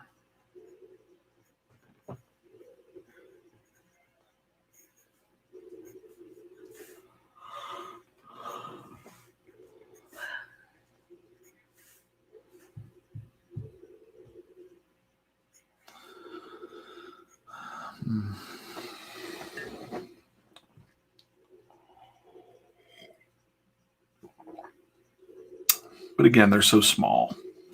The cars were so small. They're just like background elements. You know, no one's going to be looking at it this big. Oh.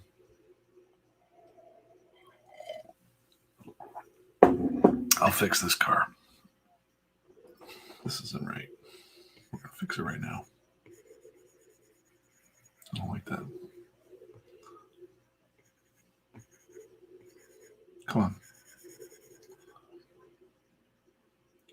Get rid of this line.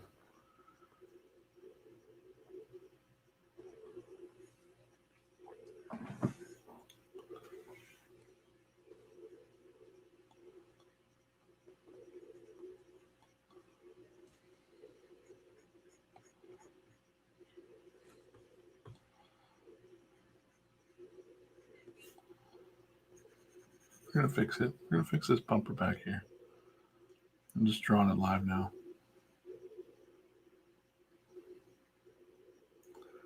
So I'm not happy with it.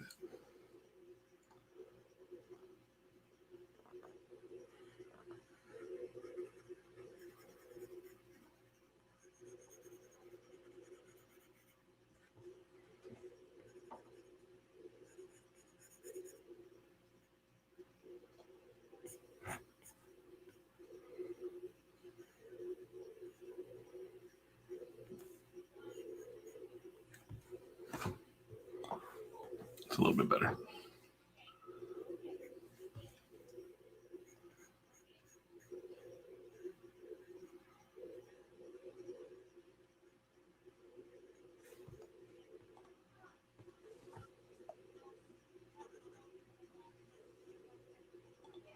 I just don't like this car. This is it's just not what I wanted.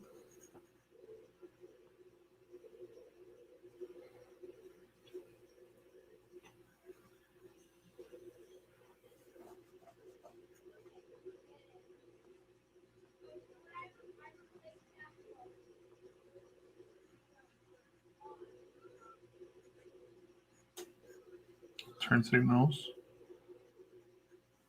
Right. Little mini grill. So now it's looking a little bit better. Looks less like a car from Disney. You know. Let me get rid of this guy.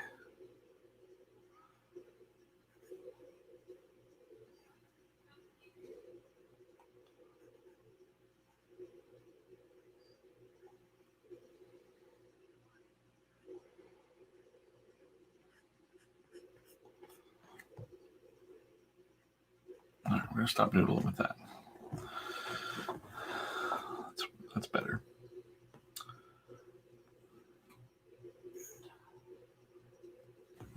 And I want these signs to say something, but I'm going to do that in the coloring stage. So maybe this weekend we'll color this up.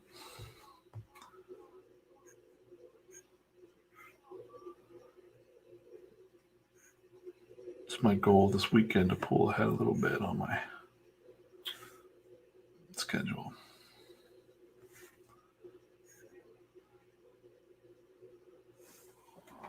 What's up? You're making noise. You're making like, Sorry. What's disappointing you back there?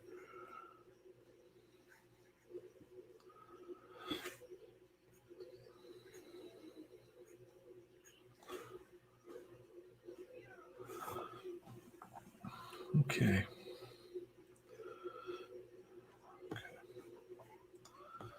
This is supposed to be like dummies in a window or something. I don't know.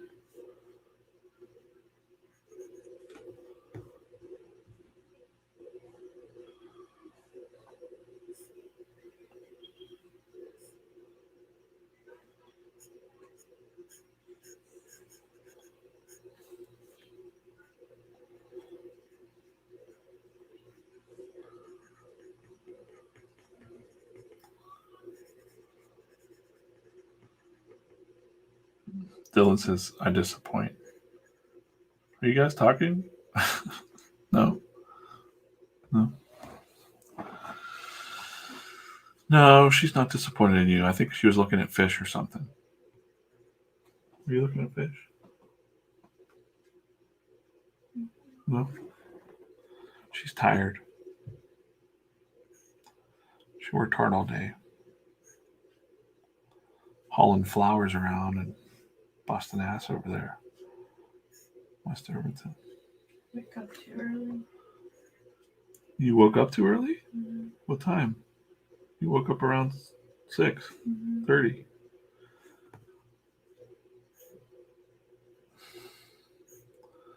Gotta summon your energy. Come on. You got it. You can sleep when you're dead. And a lot of other times as well. You got this. Let's keep going. Let's just stay up till 2 o'clock in the morning and then wake up at 5 to go to work. That's not right. It's exciting.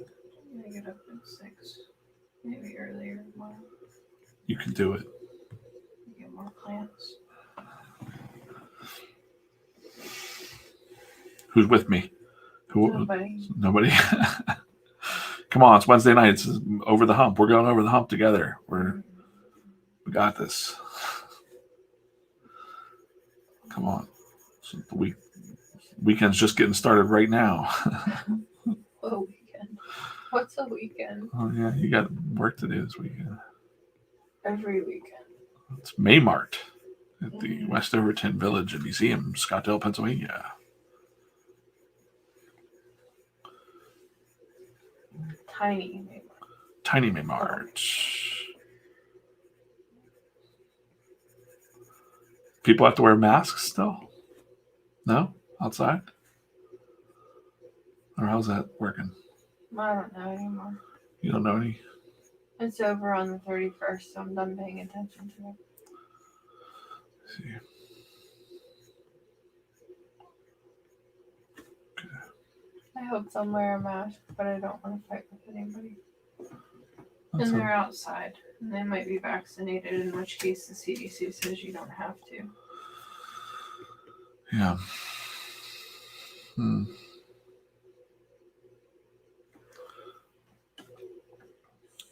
Rick says he remembers being able to do that when he was younger, staying up all night and then going to work. I've never been good at that. I need sleep. Got another convention story about Mid-Ohio Con. Jim Rugg was there. That's funny. Back when he was, just Jim Rugg. And we stayed up all night. Not Jim Rugg, not Jim Rugg, but my friends. We were at a bar shooting pool all night in Mount Pleasant, PA.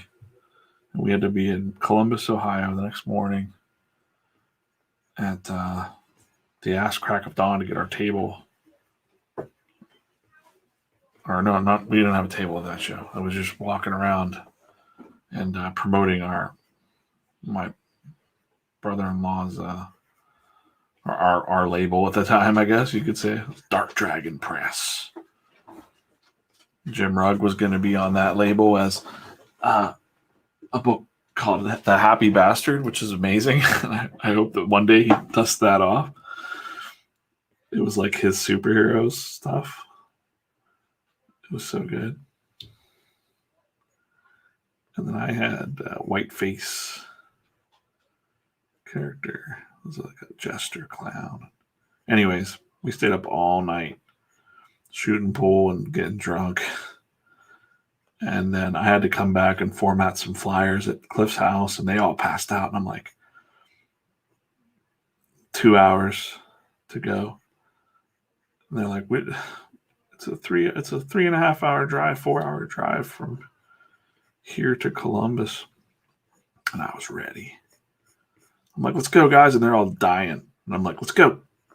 Time to go. And they're like, no, we're all hungover now. I'm like, let's go. And they're like, what are you, superhuman? They started calling me the Juggernaut. So it's just unstoppable. I was like, let's go promote these comics. They were so mad.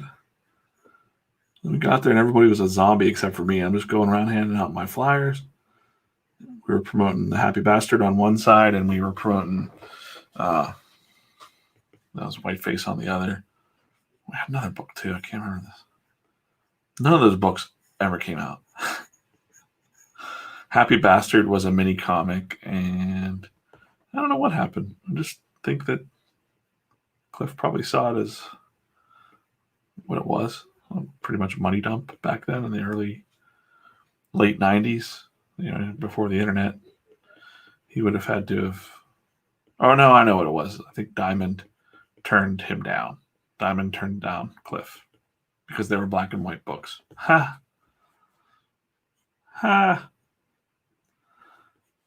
Remember that story? And Cliff was pissed.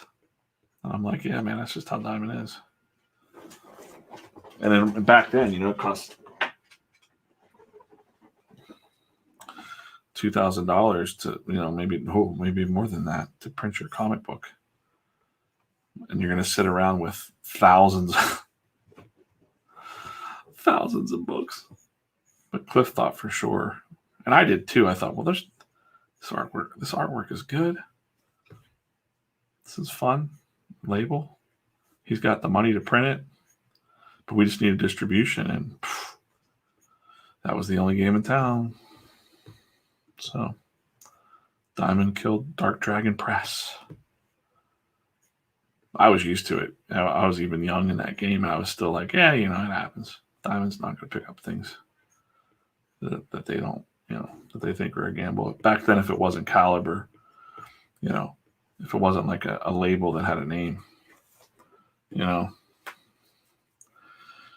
Let's see. What pressure settings on the inking are you doing? Anything special or just the regular amount you put while putting the strokes on the iPad? Good question. Well, this brush I call the DJC Pro Inker. Yeah. And it has a taper on it. And I don't know. Let me see. Let me go into the settings here. How do I do that? Let's go to this guy. So I use this little side pad here to kind of get the feel, but it's going to take you a while. Your hand's going to not be used to it. All right. But there's the taper. I don't have a big pressure setting on there, but it should be in the properties menu. And don't want to do that. I think it's in dynamics. Where's the regular pressure? Well, they added a bunch of things to this too. So I was like, oh, shape, stroke path, pressure.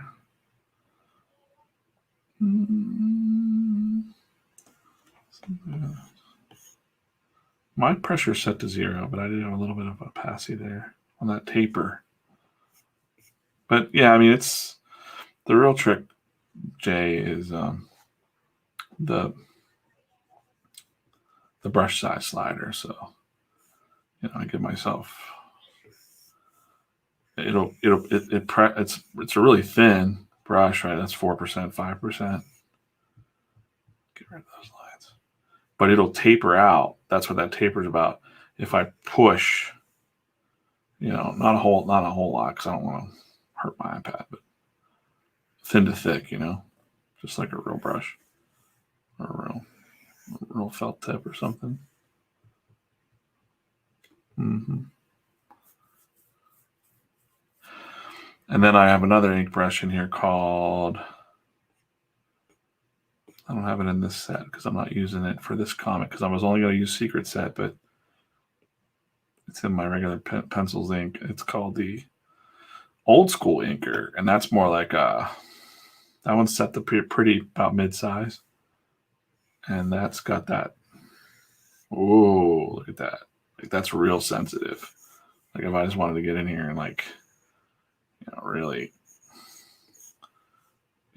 it's like really having a brush, like a unwieldy ink brush. I gave that to I forget the guy's name, Wayne. I don't know if I'm gonna say his name right. Wayne Foucher, Wayne Inker, famous Inker guy, or is that the guy from the Flaming Lips? I don't remember. Wayne. I think it was Wayne something. He was watching me draw once, and he's like, "Oh, I use a brush and all this stuff, and I don't know. I thought about going digital, and I said, hey, try this brush, try this out." And he was like, "Oh." That was. I don't know if he ever did it, because obviously, that dude was a traditional inker, and he would use those original pages and just sell stacks of his originals. Stacks. At Three Rivers Comic Con. Wayne. It's going to kill me. Hold on. I'm friends with him on Facebook, too. Really good inker. I kind of always would gauge,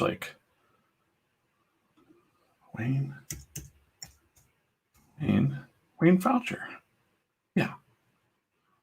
He works for DC and Marvel. And his inks are just beautiful. Look at this. Oh, well, you can't see this. Oh boy. Yeah. I just went down a rabbit hole looking at Wayne's inks there for a second. Yeah, I remember that. He was like, well, that's really interesting. It seemed like he was interested in it. But, I mean, I don't know. I should ask him. Did you ever do an iPad? It's even better now, I think.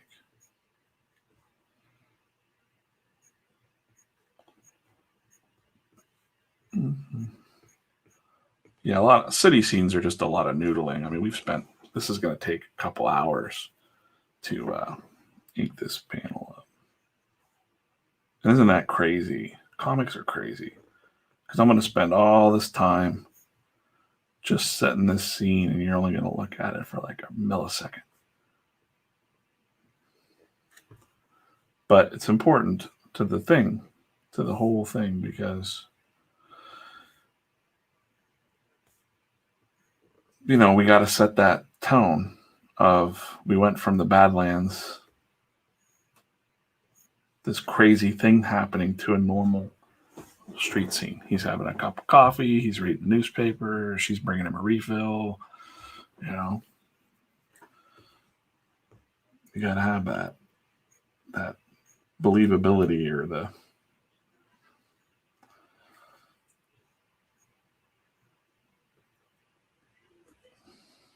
juxtaposition in your story. And it doesn't last long. This is just a little pit stop before they're back at it.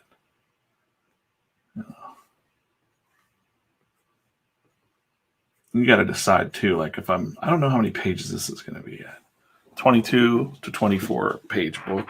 But part of me throughout this week is thinking, I have a lot of story left to tell on these pages. I don't know if I'm going to be able to do it. And I'm like, maybe this is turning into a 32 page one shot.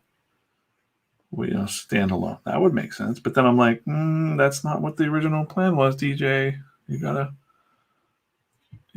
stick to it. But I'm gonna try. I'm not gonna limit myself though.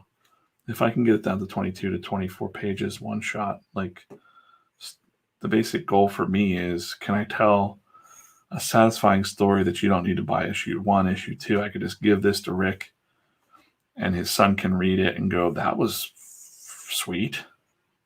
I would like to see more of these characters, but you don't need to.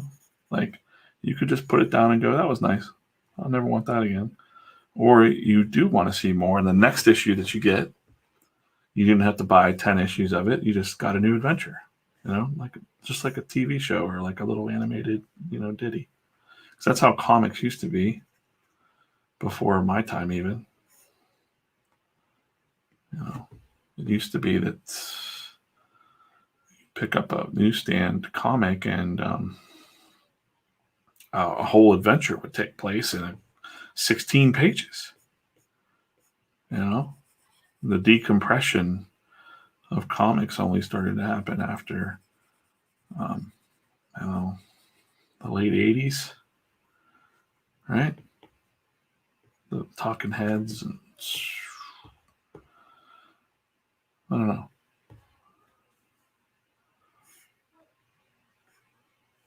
Yeah, Jay, it'll take you a little while to get used to get the comfort. And also, I use this, it's hard to see.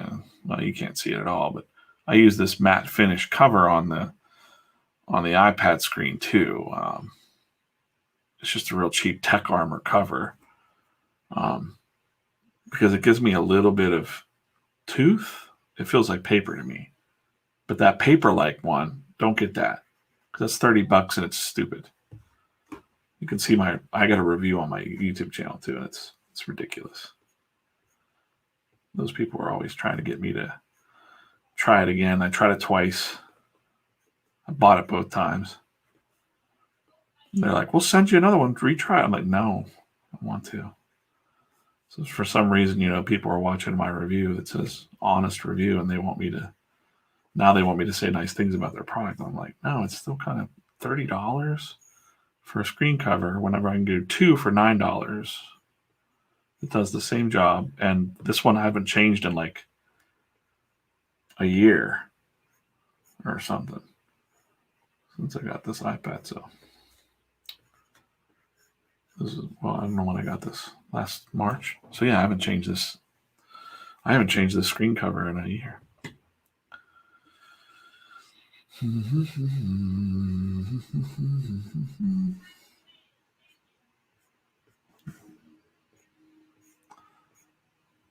Yeah.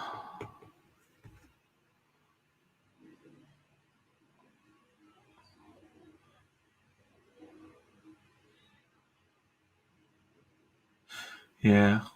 The screen covers will mute it a little bit, but I guess I'm just kind of used to it. So I kind of know, like, probably why my coloring pops too is like, it's kind of like, maybe when I'm coloring it, I don't think it's like that bright. I don't know. It's so vague, or it's such a subtle difference, to be honest. But black and white stuff, no problem. Coloring can get a little tricky. But this Tech Armor one doesn't really give me a lot of that. And you can't see it on here. There's a little bit of green if I really like focus on it, but I don't know. I guess maybe I'm used to it. But it's not as bad as those other ones I've seen. It's actually pretty damn good. Tech Armor. They owe me a lunch or something. I've sold a lot of Tech Armor screen covers. And I feel like Paper probably wants to kill me. Like, you son of a bitch. Buy our $30 screen covers from Europe. And I'm like, they're getting them. They're not even making them. They're like wholesaling them from somewhere else. And it's strange. They're like, we've improved them. And I'm like, no, you didn't know.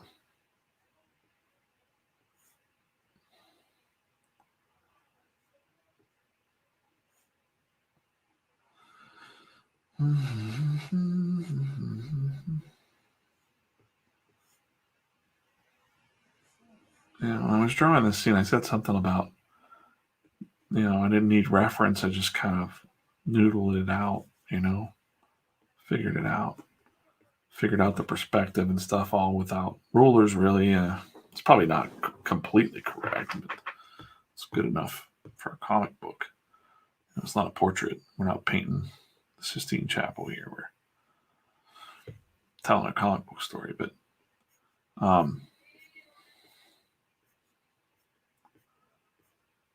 I was thinking about it, and I was like, that was good advice about, you should be able to draw something out of your head, right? Just forms and shapes and whatever. Like, I didn't reference these cars, obviously. Could have done a better job with that. But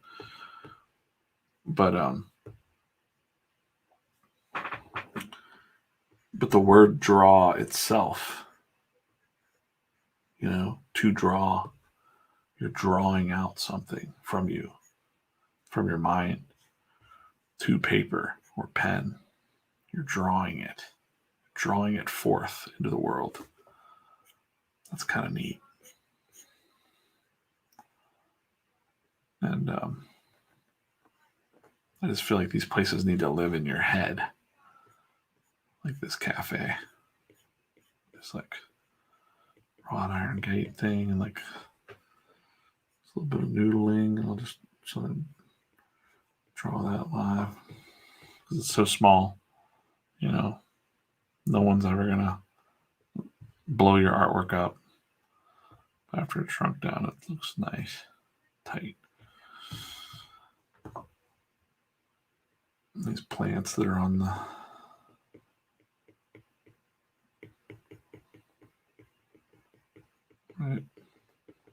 organic stuff is fun to noodle with.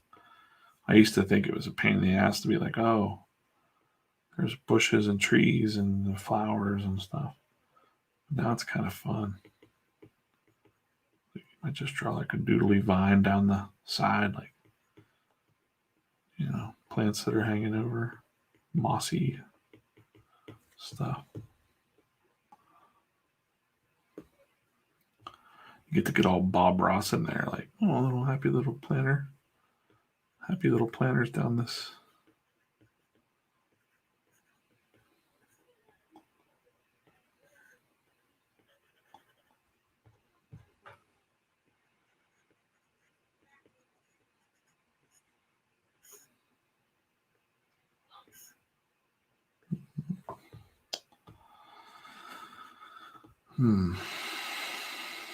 Yeah, I had a lot of sales from the brushes this week. I was really surprised, I guess, Hey, Rick. Rick's got to run. Goodbye, Rick. See you next time, too. I was surprised. I'm thankful that people were buying the brushes. That's nice.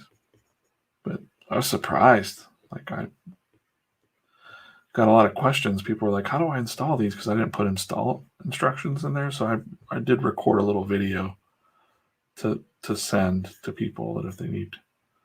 I'm going to put it in the packs, I think. I forgot. But there's I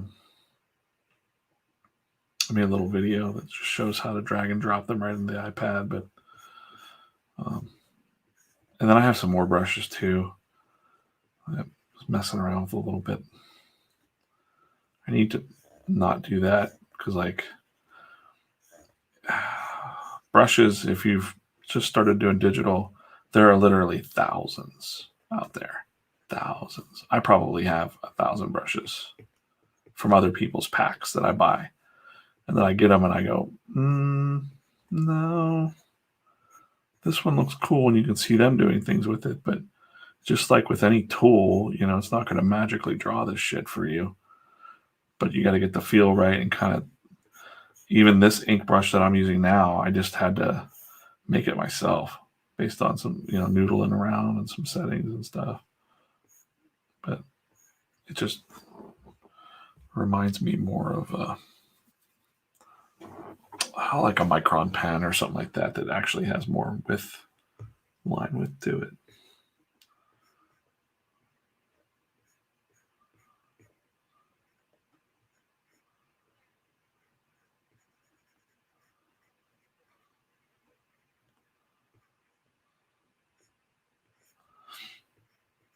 But yeah, it's a trap. Like a couple of years ago, I was spending a lot of time just goofing around, wasting, like, wow, I just spent 2 hours working on putting brush sets together for myself and never drawing anything. So at some point I was like, all right, I got to get these brushes down and really hold myself accountable and be like, I'm never going to use 1,000 brushes. So you got to start thinking about it like a comic book artist, like a traditional. And I'm like, I need a good inker. I need a good couple brushes, I need a good lead, sturdy pencil, trusty pencil, and then for coloring, you're going to need some. I need a texture brush. So I have my watercolor brush that I use a lot. I got a couple new ones I'm going to try, and I have halftones. So the Benday blocks. I didn't like a lot of the halftone. I could show you sometime that I got these other shitty halftone brushes, and then I was like, all right, I'll just make my own. And you can scan in old Benday sheets, halftone sheets, or get the textures online, and then just kind of mess with it until it felt right. And so I really like my little halftone dots too. They're right here, and it'll multiply, right? Or it's really light if I wanted it to be. I see that Oops. Yeah, they're pretty nice. You can't go crazy with that shit though. Gotta be. I wanted it for my black and white comic strip year. The year of comic strips I did with black and white. I was like, I need some halftone in this.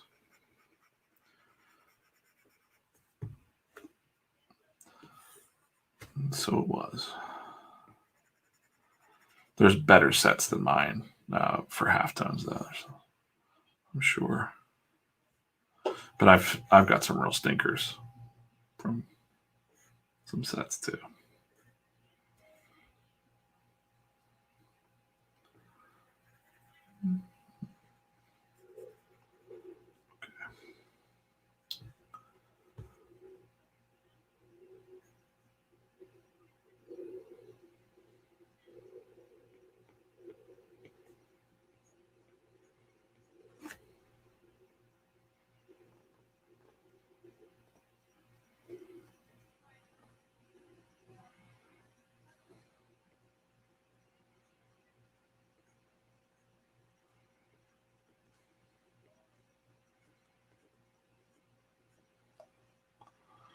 There goes my brain.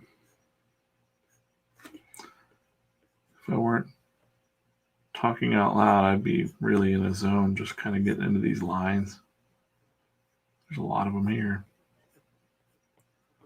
So you could just noodle yourself to death, or it's just kind of therapeutic too to kind of get in and think about these windows. I mean, I might think about going a little quicker with these windows just by like using the straight lines and then go zip, zip, zip. And come back with an eraser.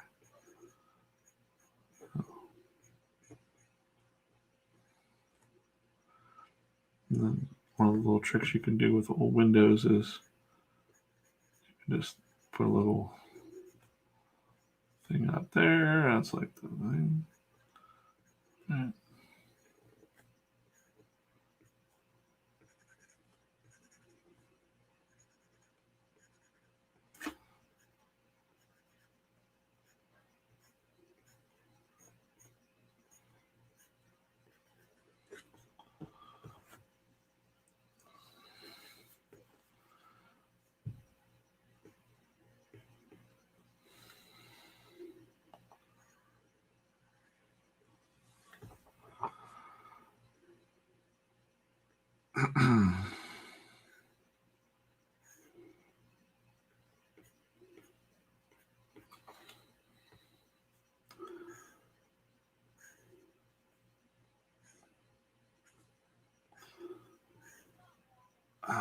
Another person was saying something about, I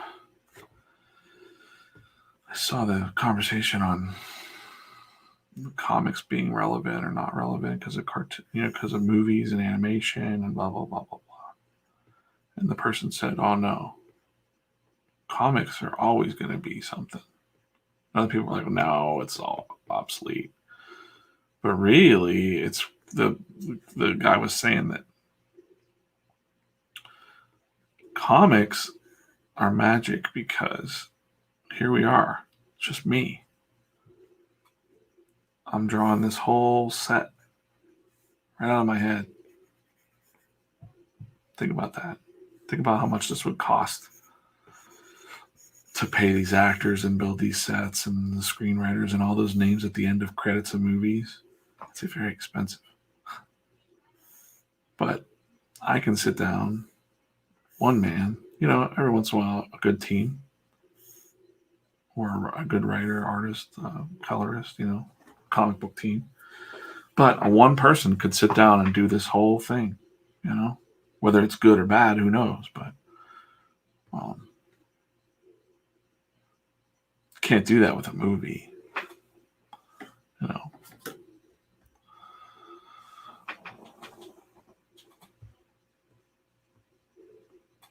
Man, no, I don't have a perspective grid. There is one built in to there's one built into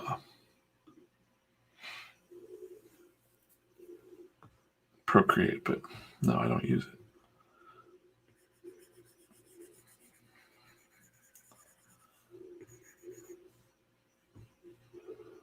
I think it makes things look stiff sometimes. Does that make any sense?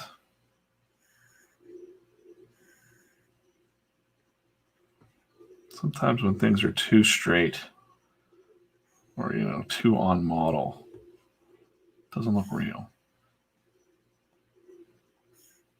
And also, my stuff's cartoony enough that I'm not looking to be overly realistic. So, just want to get my proportions right. That's pretty much my goal.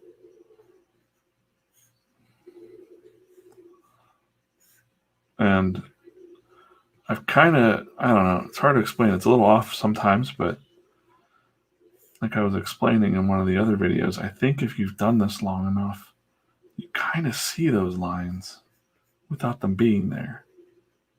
Does that make sense? I know that that's true because I'm pretty good at lining things up.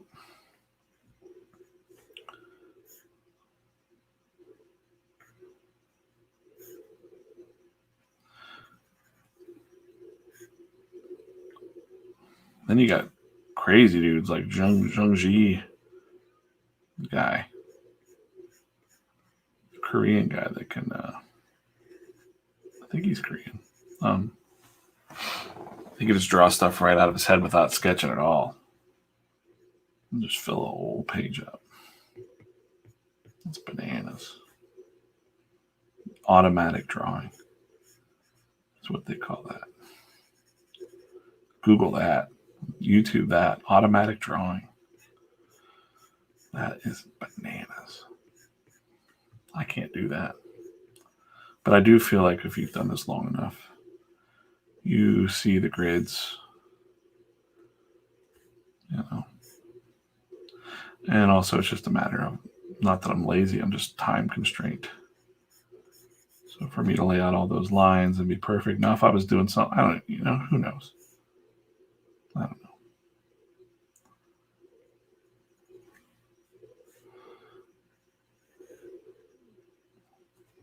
It depends on what the project is, I think. But for me, Gary Trudeo was on the news, like I said, the Doonesbury cartoonist. He was on the news tonight.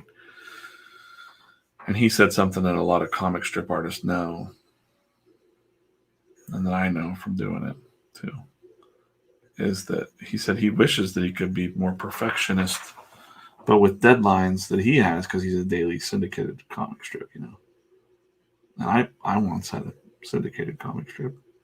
People might not know that. But with the newspapers, daily newspapers, brutal. You got to be 6 to 8 weeks ahead. There's no time. So everybody's always looking for shortcuts or whatever. So he said, good enough. He's just always looking to be good enough and ship it, And that's what the mentality of a cartoonist usually is. So let's just ship it. But I got a tangent right here, though. Can't have that. Can't have that. Which means I'm going to get rid of this. So tangents are no good. They throw the eye off.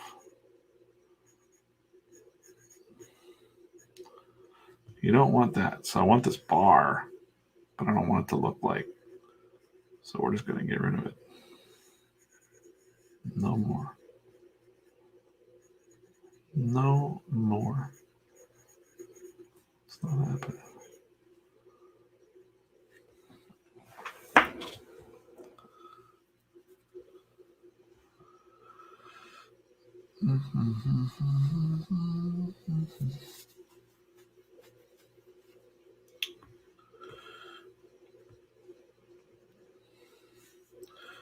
Characters. You can't draw characters, you say, or you're not at the point where I can draw characters.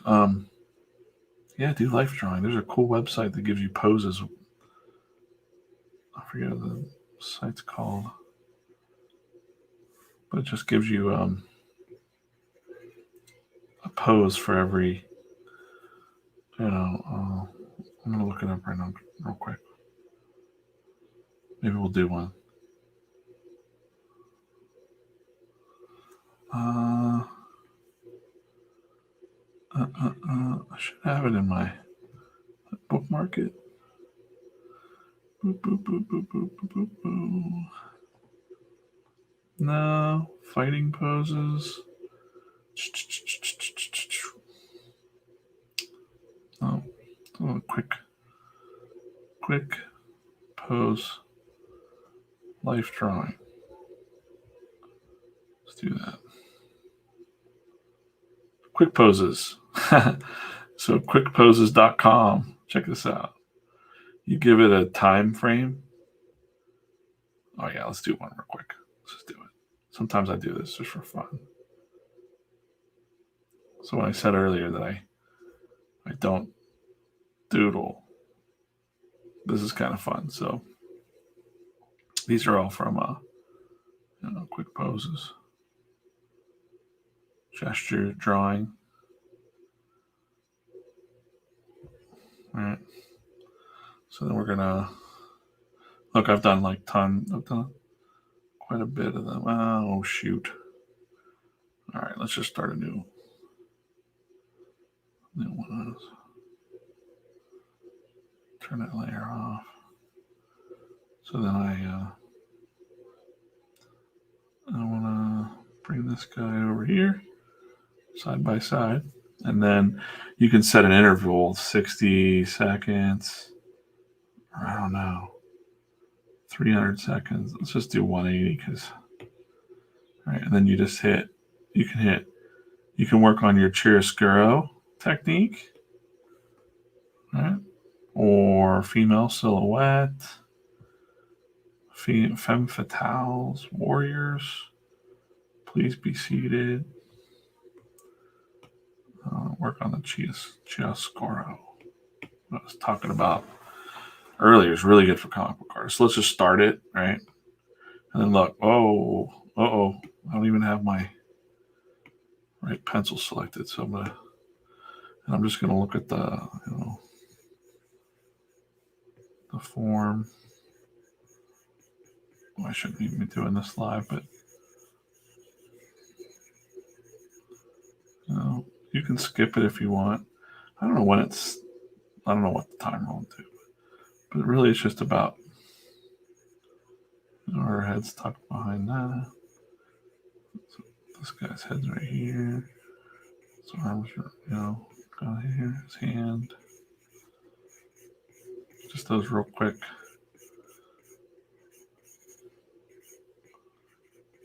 Force drawing thing. But right. And the more you just do this, too, it's not going to be perfect because I just decided to just do this now. This would be a good warm up. Then also looking at the light, right? You're just trying to capture the gesture before the time clock runs out. It's pretty crazy, And if I didn't have a comic to draw, I'd sit there and do quite a few of these, maybe. But I'm not even zoomed way in. I'm just kind of, just trying to get the light. And the darkness, whatever. So cool. Quickposes.com. Then I don't know. Does it have a timer on here? I thought it did. I look down here at the bottom. It's like ticking. It's like tick, tick, tick, tick. 180 seconds. But then I got it pretty down to where I was like, just to flesh it out for a couple seconds. See what's going to happen here. This is how you learn to draw. You said you do still life, but figure drawing and life drawing classes, if you can't take a life drawing class, forget about it. You got this. You got quickposes.com. You can do, believe me, they're really detailed. You don't know what's coming next either. You don't get to choose. You just got to do it. All right. So now I got a cool pose that I could take and make into Let's see where her other foot's here. This foot's here. Yeah. Put a calf right there.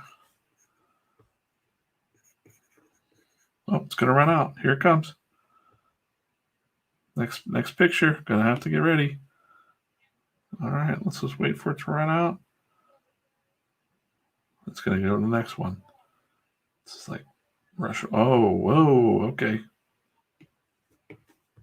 That's a crazy one, but easy enough.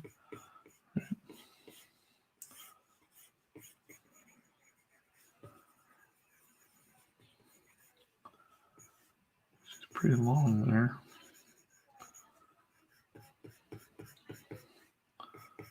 It's really crazy looking long torso to me. I don't want to do this. I don't want to hatch. You don't want to do that. You want to just get the sweeping motions, right?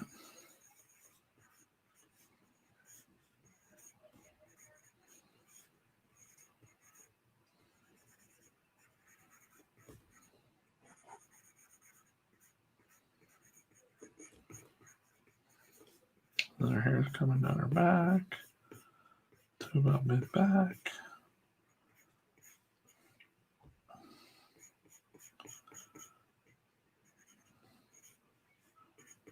Crazy, right?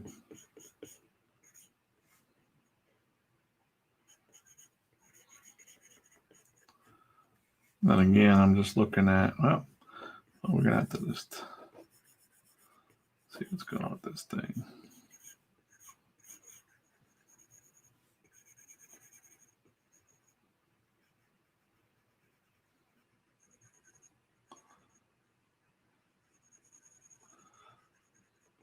And I'm thinking about chiaroscuro and the shadow, the silhouette stuff as I'm doing this too. So then I want to see like which way is the shadow going down here. Just kind of looking at it. You don't have to be, you're just training your eye to look at those shapes and stuff. You're not really trying to get in there. That's a nice little training exercise. Nice little end cap to this video. I should do this before you start drawing, right?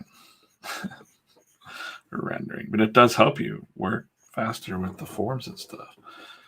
Because your body, you know, just gets used to doing that. But like, you can't be like, I don't want to draw that. You just got to do whatever's coming next. And try to do it as fast as possible. And then get in there a little bit.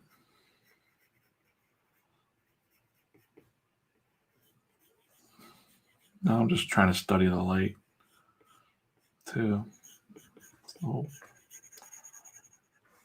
whole point of it. Oh, here comes. Gonna change. Here it comes.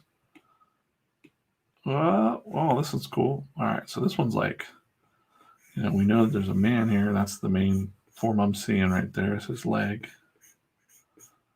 His hand is coming across his. So it's interesting. He's going back into the shadow, and his torso is here. So his head's down. His arms kind of crossing his knee here. So obviously going back. It's coming around.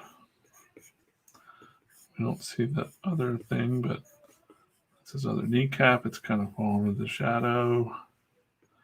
See part of his arm right there. So there.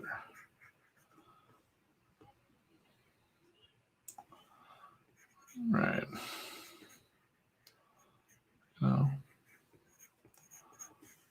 he's got his hand around. Right. And then the foot's kind of coming out like that. Right. Cool. And the cool thing about this, well, now let's even kind of want to study that. Like I want to just kind of figure this out. Now, this pencil, Ultimate Drawing Pencil, is in my brush pack. If you turn it sideways, it has a tilt feature, so we can kind of really do a shadow shadow look here, or some shading, real quick shading for a shadow study. But I'm gonna like draw that ear, his head shape. He's really bent down more, but that ear is a marker for me. So I'm just gonna click that, and the hair goes off of that, and you can kind of see the brow of his. But everything else is kind of in shadow. A little bit of his neck. All this will be in shadow. Right? That's not bad. You're capturing the the gesture. That's what's important. Anyways, yeah, that's fun. And then you never know, because you could come back to those poses at any time and be like, I think I made these ones out of my head after doing that. Because then I can just be free to know the flow of the forms. That's kind of fun. That's fun. I like to do that occasionally. I said at the beginning of this stream, I feel like I'm wasting lines, but kind of winding down. Winding down here in about 3 hours, or about a 3-hour stream coming up. I think that's probably going to be it for the night. Yeah, because I got to be up at 5. I don't have to be up at 5. I choose to be up at 5. Mm-hmm. Yeah, that's not looking bad. Sky.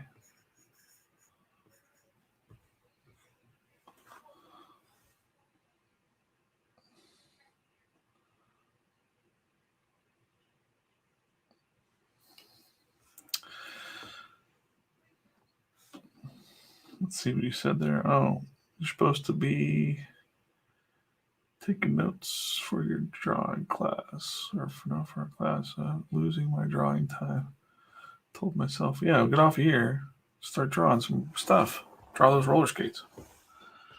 Be fast and loose. Don't noodle too much. Those flows.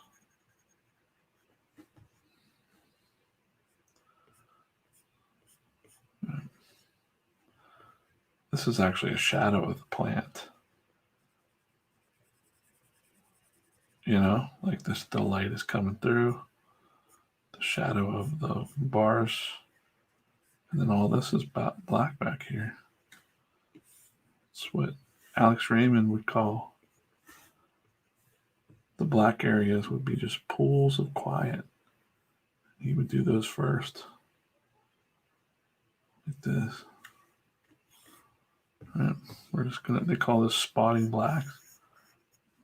You know where the blacks are going to be. You just spot them out. Right. A little too fast, actually, but it's going to be good.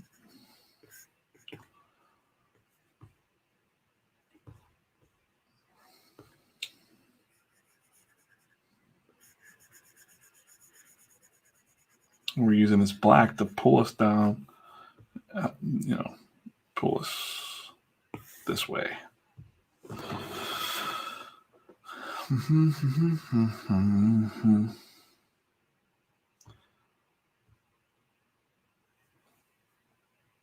Wasn't done up here first. Got too excited about that life drawing junk. But that's the most important thing, actually, if you want to draw. Learn to draw gestures and things. It's fun. I like it. Quick gestures and stuff. Even just the motion of this girl walking, it really helps you. It's not perfect. It's not perfect anatomy or anything, but it makes your cartoons kind of, the way he's sitting with his feet here. He's just kind of chilling.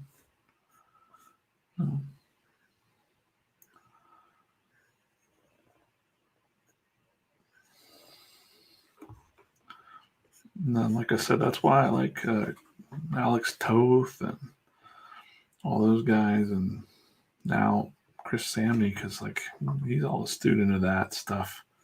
I don't feel like I'm very good at it, so I'm trying. I'm trying to get better at it. Just for my own, not for anybody else, just for me.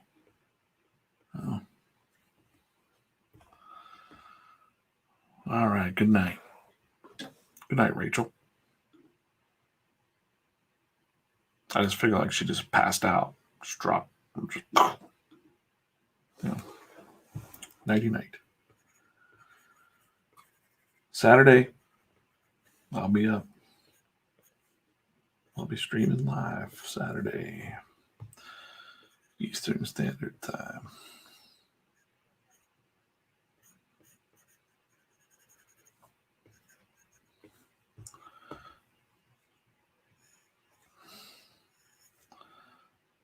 Also, when I'm drawing, I'm thinking about, especially now that this is that zone I talk about in my other streams, that I need to go to bed too.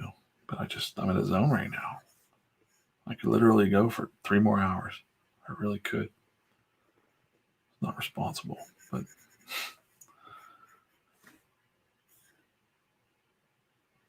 so my mind just starts to roam.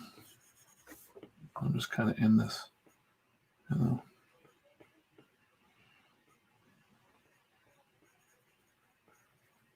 It's fun.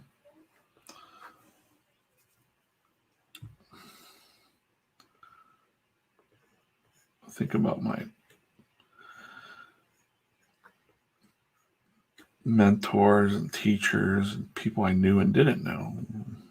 Think about Mr. Crump, old man. Pulled me aside once and said, I gotta tell you something. And I'm like, what?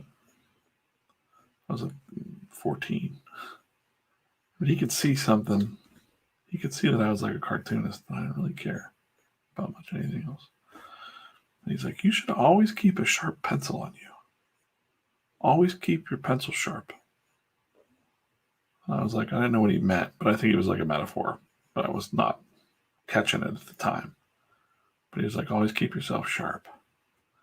And now I'm like drawing on this magical device, and these things never dull. This ink never goes dry. And I think, man, he couldn't have even imagined this technology that we have right now. I wonder what Mr. Crump would think of iPads. He would just shit himself. Well, here's to you, Fred Crump. I have a pencil that never goes dull anymore.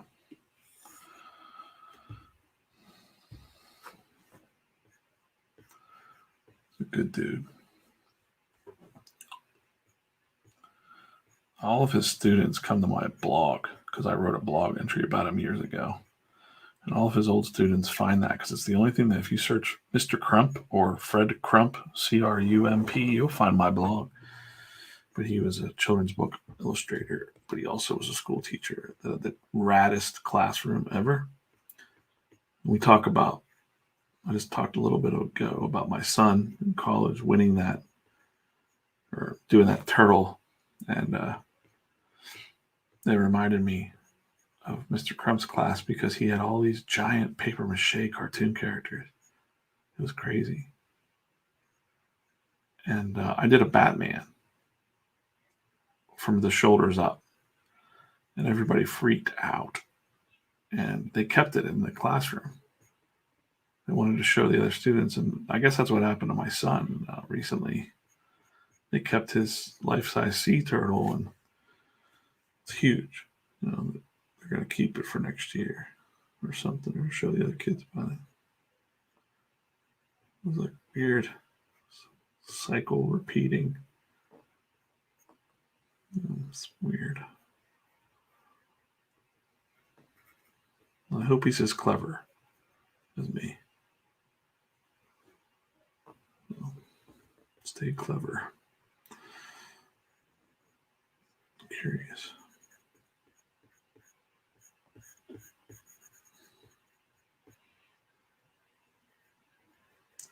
I think somebody's going to say that about me. You know, what I'm saying about Mr. Crump. They're going to be like, there's this guy, I used to watch him draw, or he's long dead now. I wonder what he would have thought about hologram comics. And I'm going to tell you right now, I think it's cool as shit. Keep drawing those hologram comics.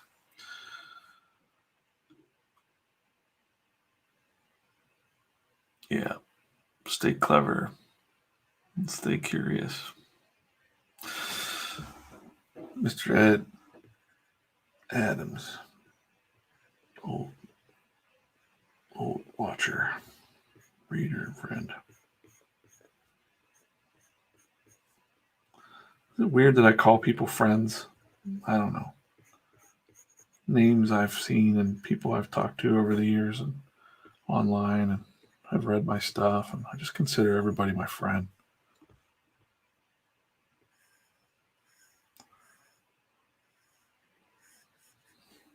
Have a beer.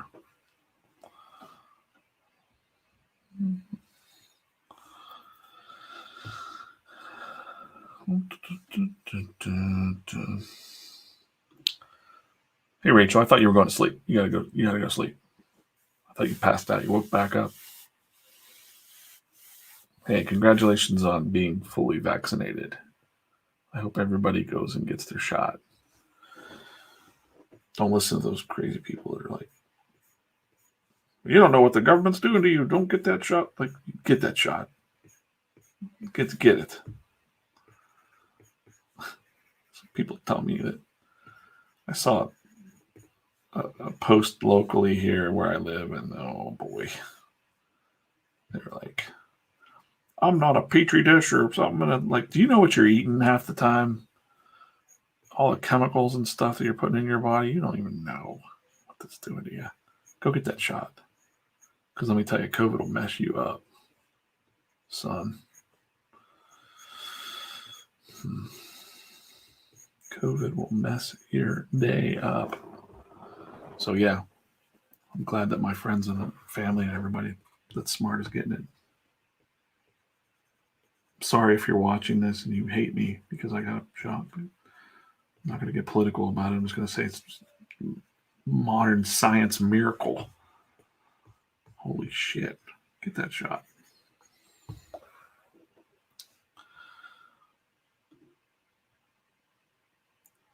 Yes.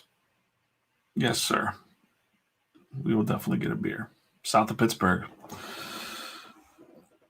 Oh. Yeah.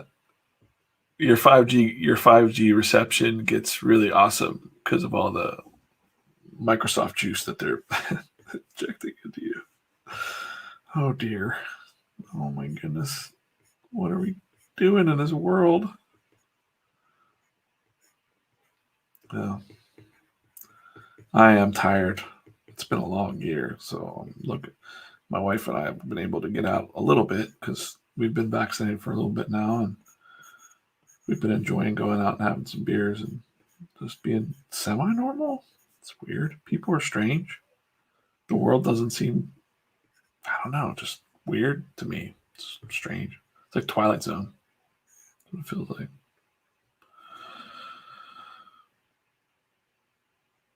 I'm living in the Twilight Zone. For real. All right, I want to turn on this because I don't want to, I'm going to go ahead and ink these on the other layer.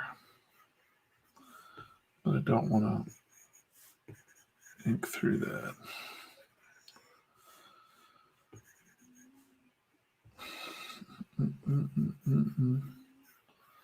I think, Ed, are you out west? You're in Washington maybe or something? Same. If I'm ever where you are, I'll look you up. Get some brews. I feel like you're in Washington. You're out there in the west somewhere. All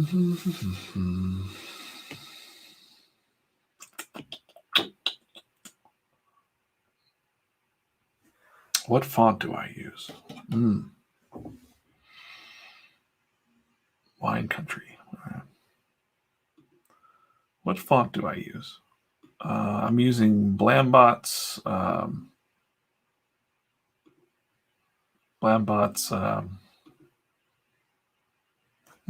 wait,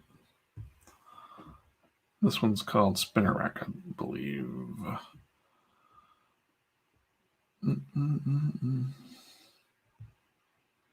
That's Spinner Rack, BB. Spinner Rack. But all of the good fonts are at blambot.com.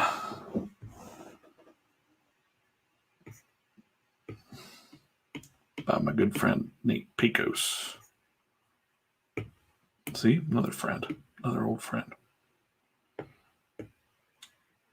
Blambot.com.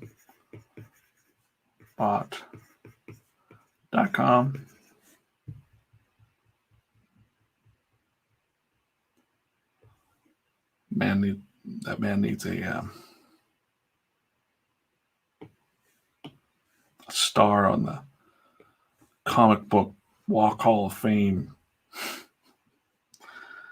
for making all the people look better. Whoops. Yeah, it's just really zoomed in.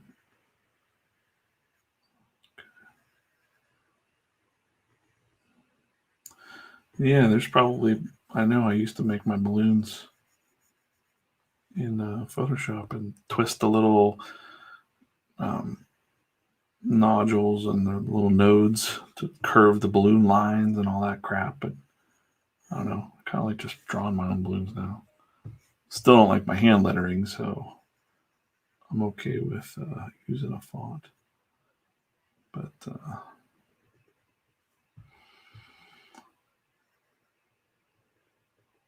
yeah, those are fine looking balloons. It's good enough. Sometimes I gotta go back to eraser tool and just kind of sharpen the tail up.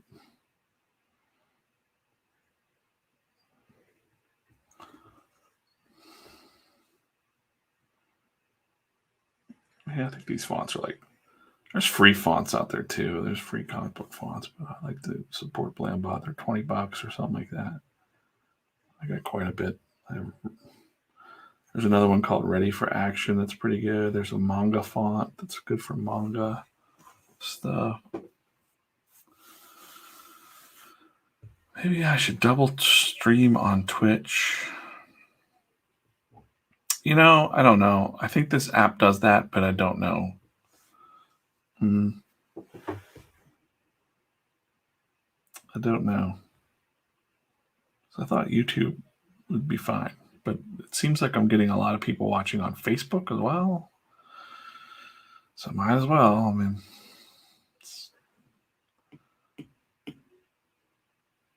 I don't know what I'm doing here. I'm not really trying to build an audience. I mean, I am, but I appreciate it.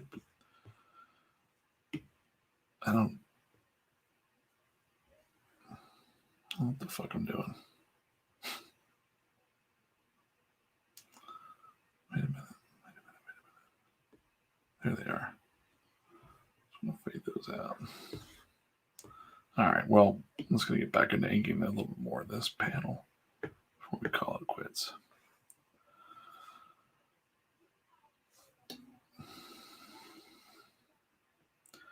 Yeah, you're right. I mean, if I have this tool, I might as well, it streams out to a bunch of different places. Why not? Why not just put it live?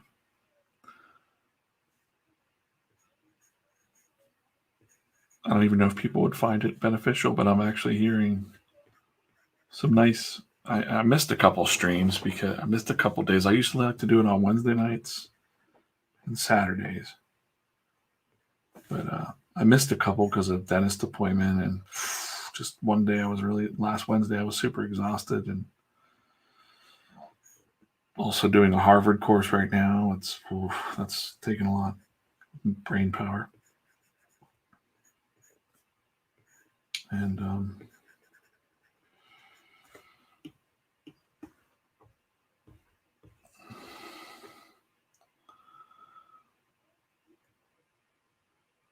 Yeah, I'm using StreamYard, and I don't even have to think about putting a stream key in or anything like that. I just connect my account, tell it, when I want to be live, and they make it super easy, which is nice because I think I fell into that trap before of trying to figure out I gotta have YouTube videos and edit them.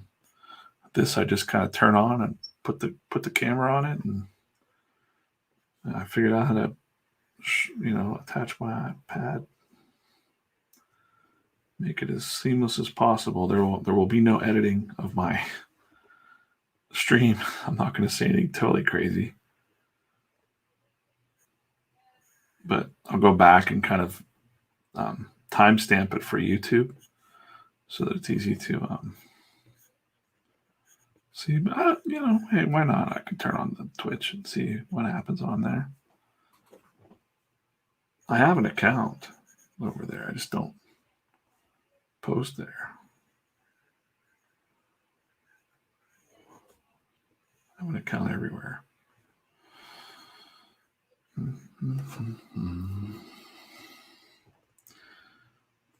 The chair's a little wonky, but it's like a Cthulhu chair.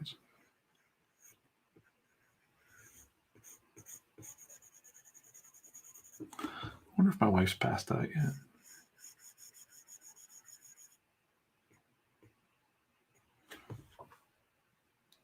Last time I was doing this, she came in and was like, "Hey, I'm going to bed."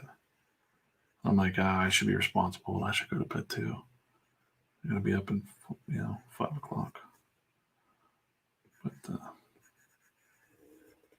like I said, it's easy to get into a flow and just not stop. And I don't want to noodle with this too much too, because it's like, hey, that's that big. But this panel's worth it, I think.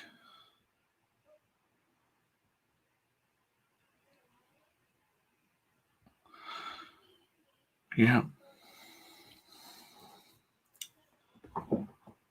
Yeah, drawing's fun. Yeah. So you don't want to make it a career. I would not suggest to make this a career. I did this full time for 13 years, and it was, I don't know. Success is not, like I said, Raven Perez said it best. It is what you think it is, I guess. But I feel pretty fortunate to have a good job and benefits,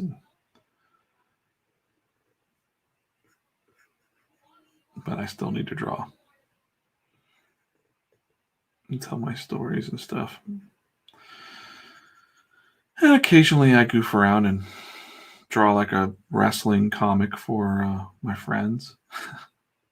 I just did Butts and Seats, chapter 1 for Dirk Manning, because he asked. I can't do it for everybody, but I never worked with Dirk before, and he's the old school OG of webcomic guys too. So I was like, yeah, I'll work with you. 10 pages, it was nothing.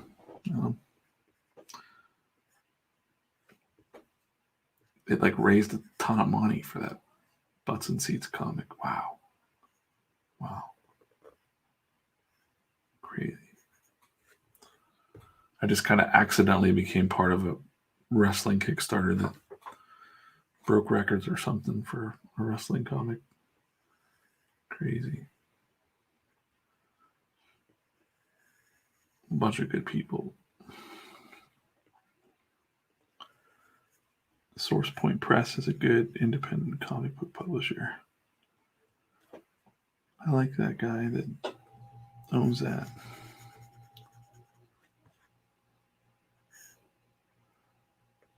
His name escapes me at this very moment. It's Tyler.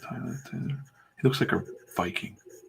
He's got red beard and looks like badass. But beyond that, he's a really nice guy. Source Point Press.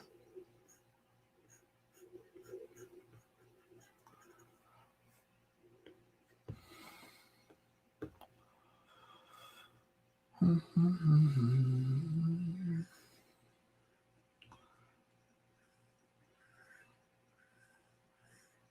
right.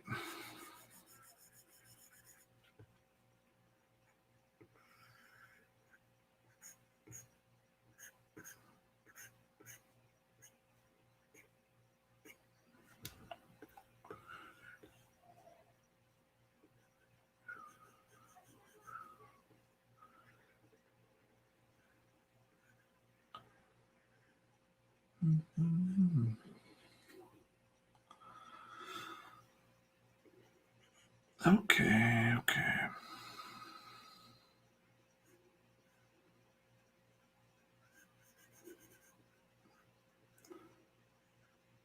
Wow. I told some stories today. I told the Lou Ferrigno chapters. That was interesting. The old your mama stories there. And if you missed it, I'll timestamp those probably. Probably tomorrow, maybe. And check back in and listen. Funny stories. Oh, boy. Boy, oh, boy. What a strange life. All right. I think that's going to be it for today. I think we did a pretty good job. Got a little review here of what page we did before this. Did the Ghost Indian page. That was a pretty easy one. These guys are pretty thin lines and not a whole lot of backgrounds going on, so that was a pretty fast one to do. I still got a little bit of noodling to do in this scene up here. I'm almost done. I really want to just push through, but I can't. Got to go to bed. 5 o'clock is going to come way too soon. So thanks for watching, and we will be peacing out of here real quick. And Saturday, I will schedule a stream and be up, and who knows, maybe I'll throw it on the Twitch and just see how that goes, but mostly just YouTube. So if you're watching this, make sure you subscribe and all that stuff that people do. And come back Saturday or come back later on sometime and watch me draw some more comics, watch this unfold in real time. Yeah, fun times. And whatever you're doing, make sure you do it. Whatever you're thinking about doing, you better stop and just stop thinking about it and start doing it. Because, time's ticking for us all. So do what you love. With that morbid exit point, I'm going to go to bed now. Night. Cheers. Got to show the DJ love mug there for you. Good night, Ed. Night, Rachel. Probably Dylan, too. He's probably watching. Still, good night, guys.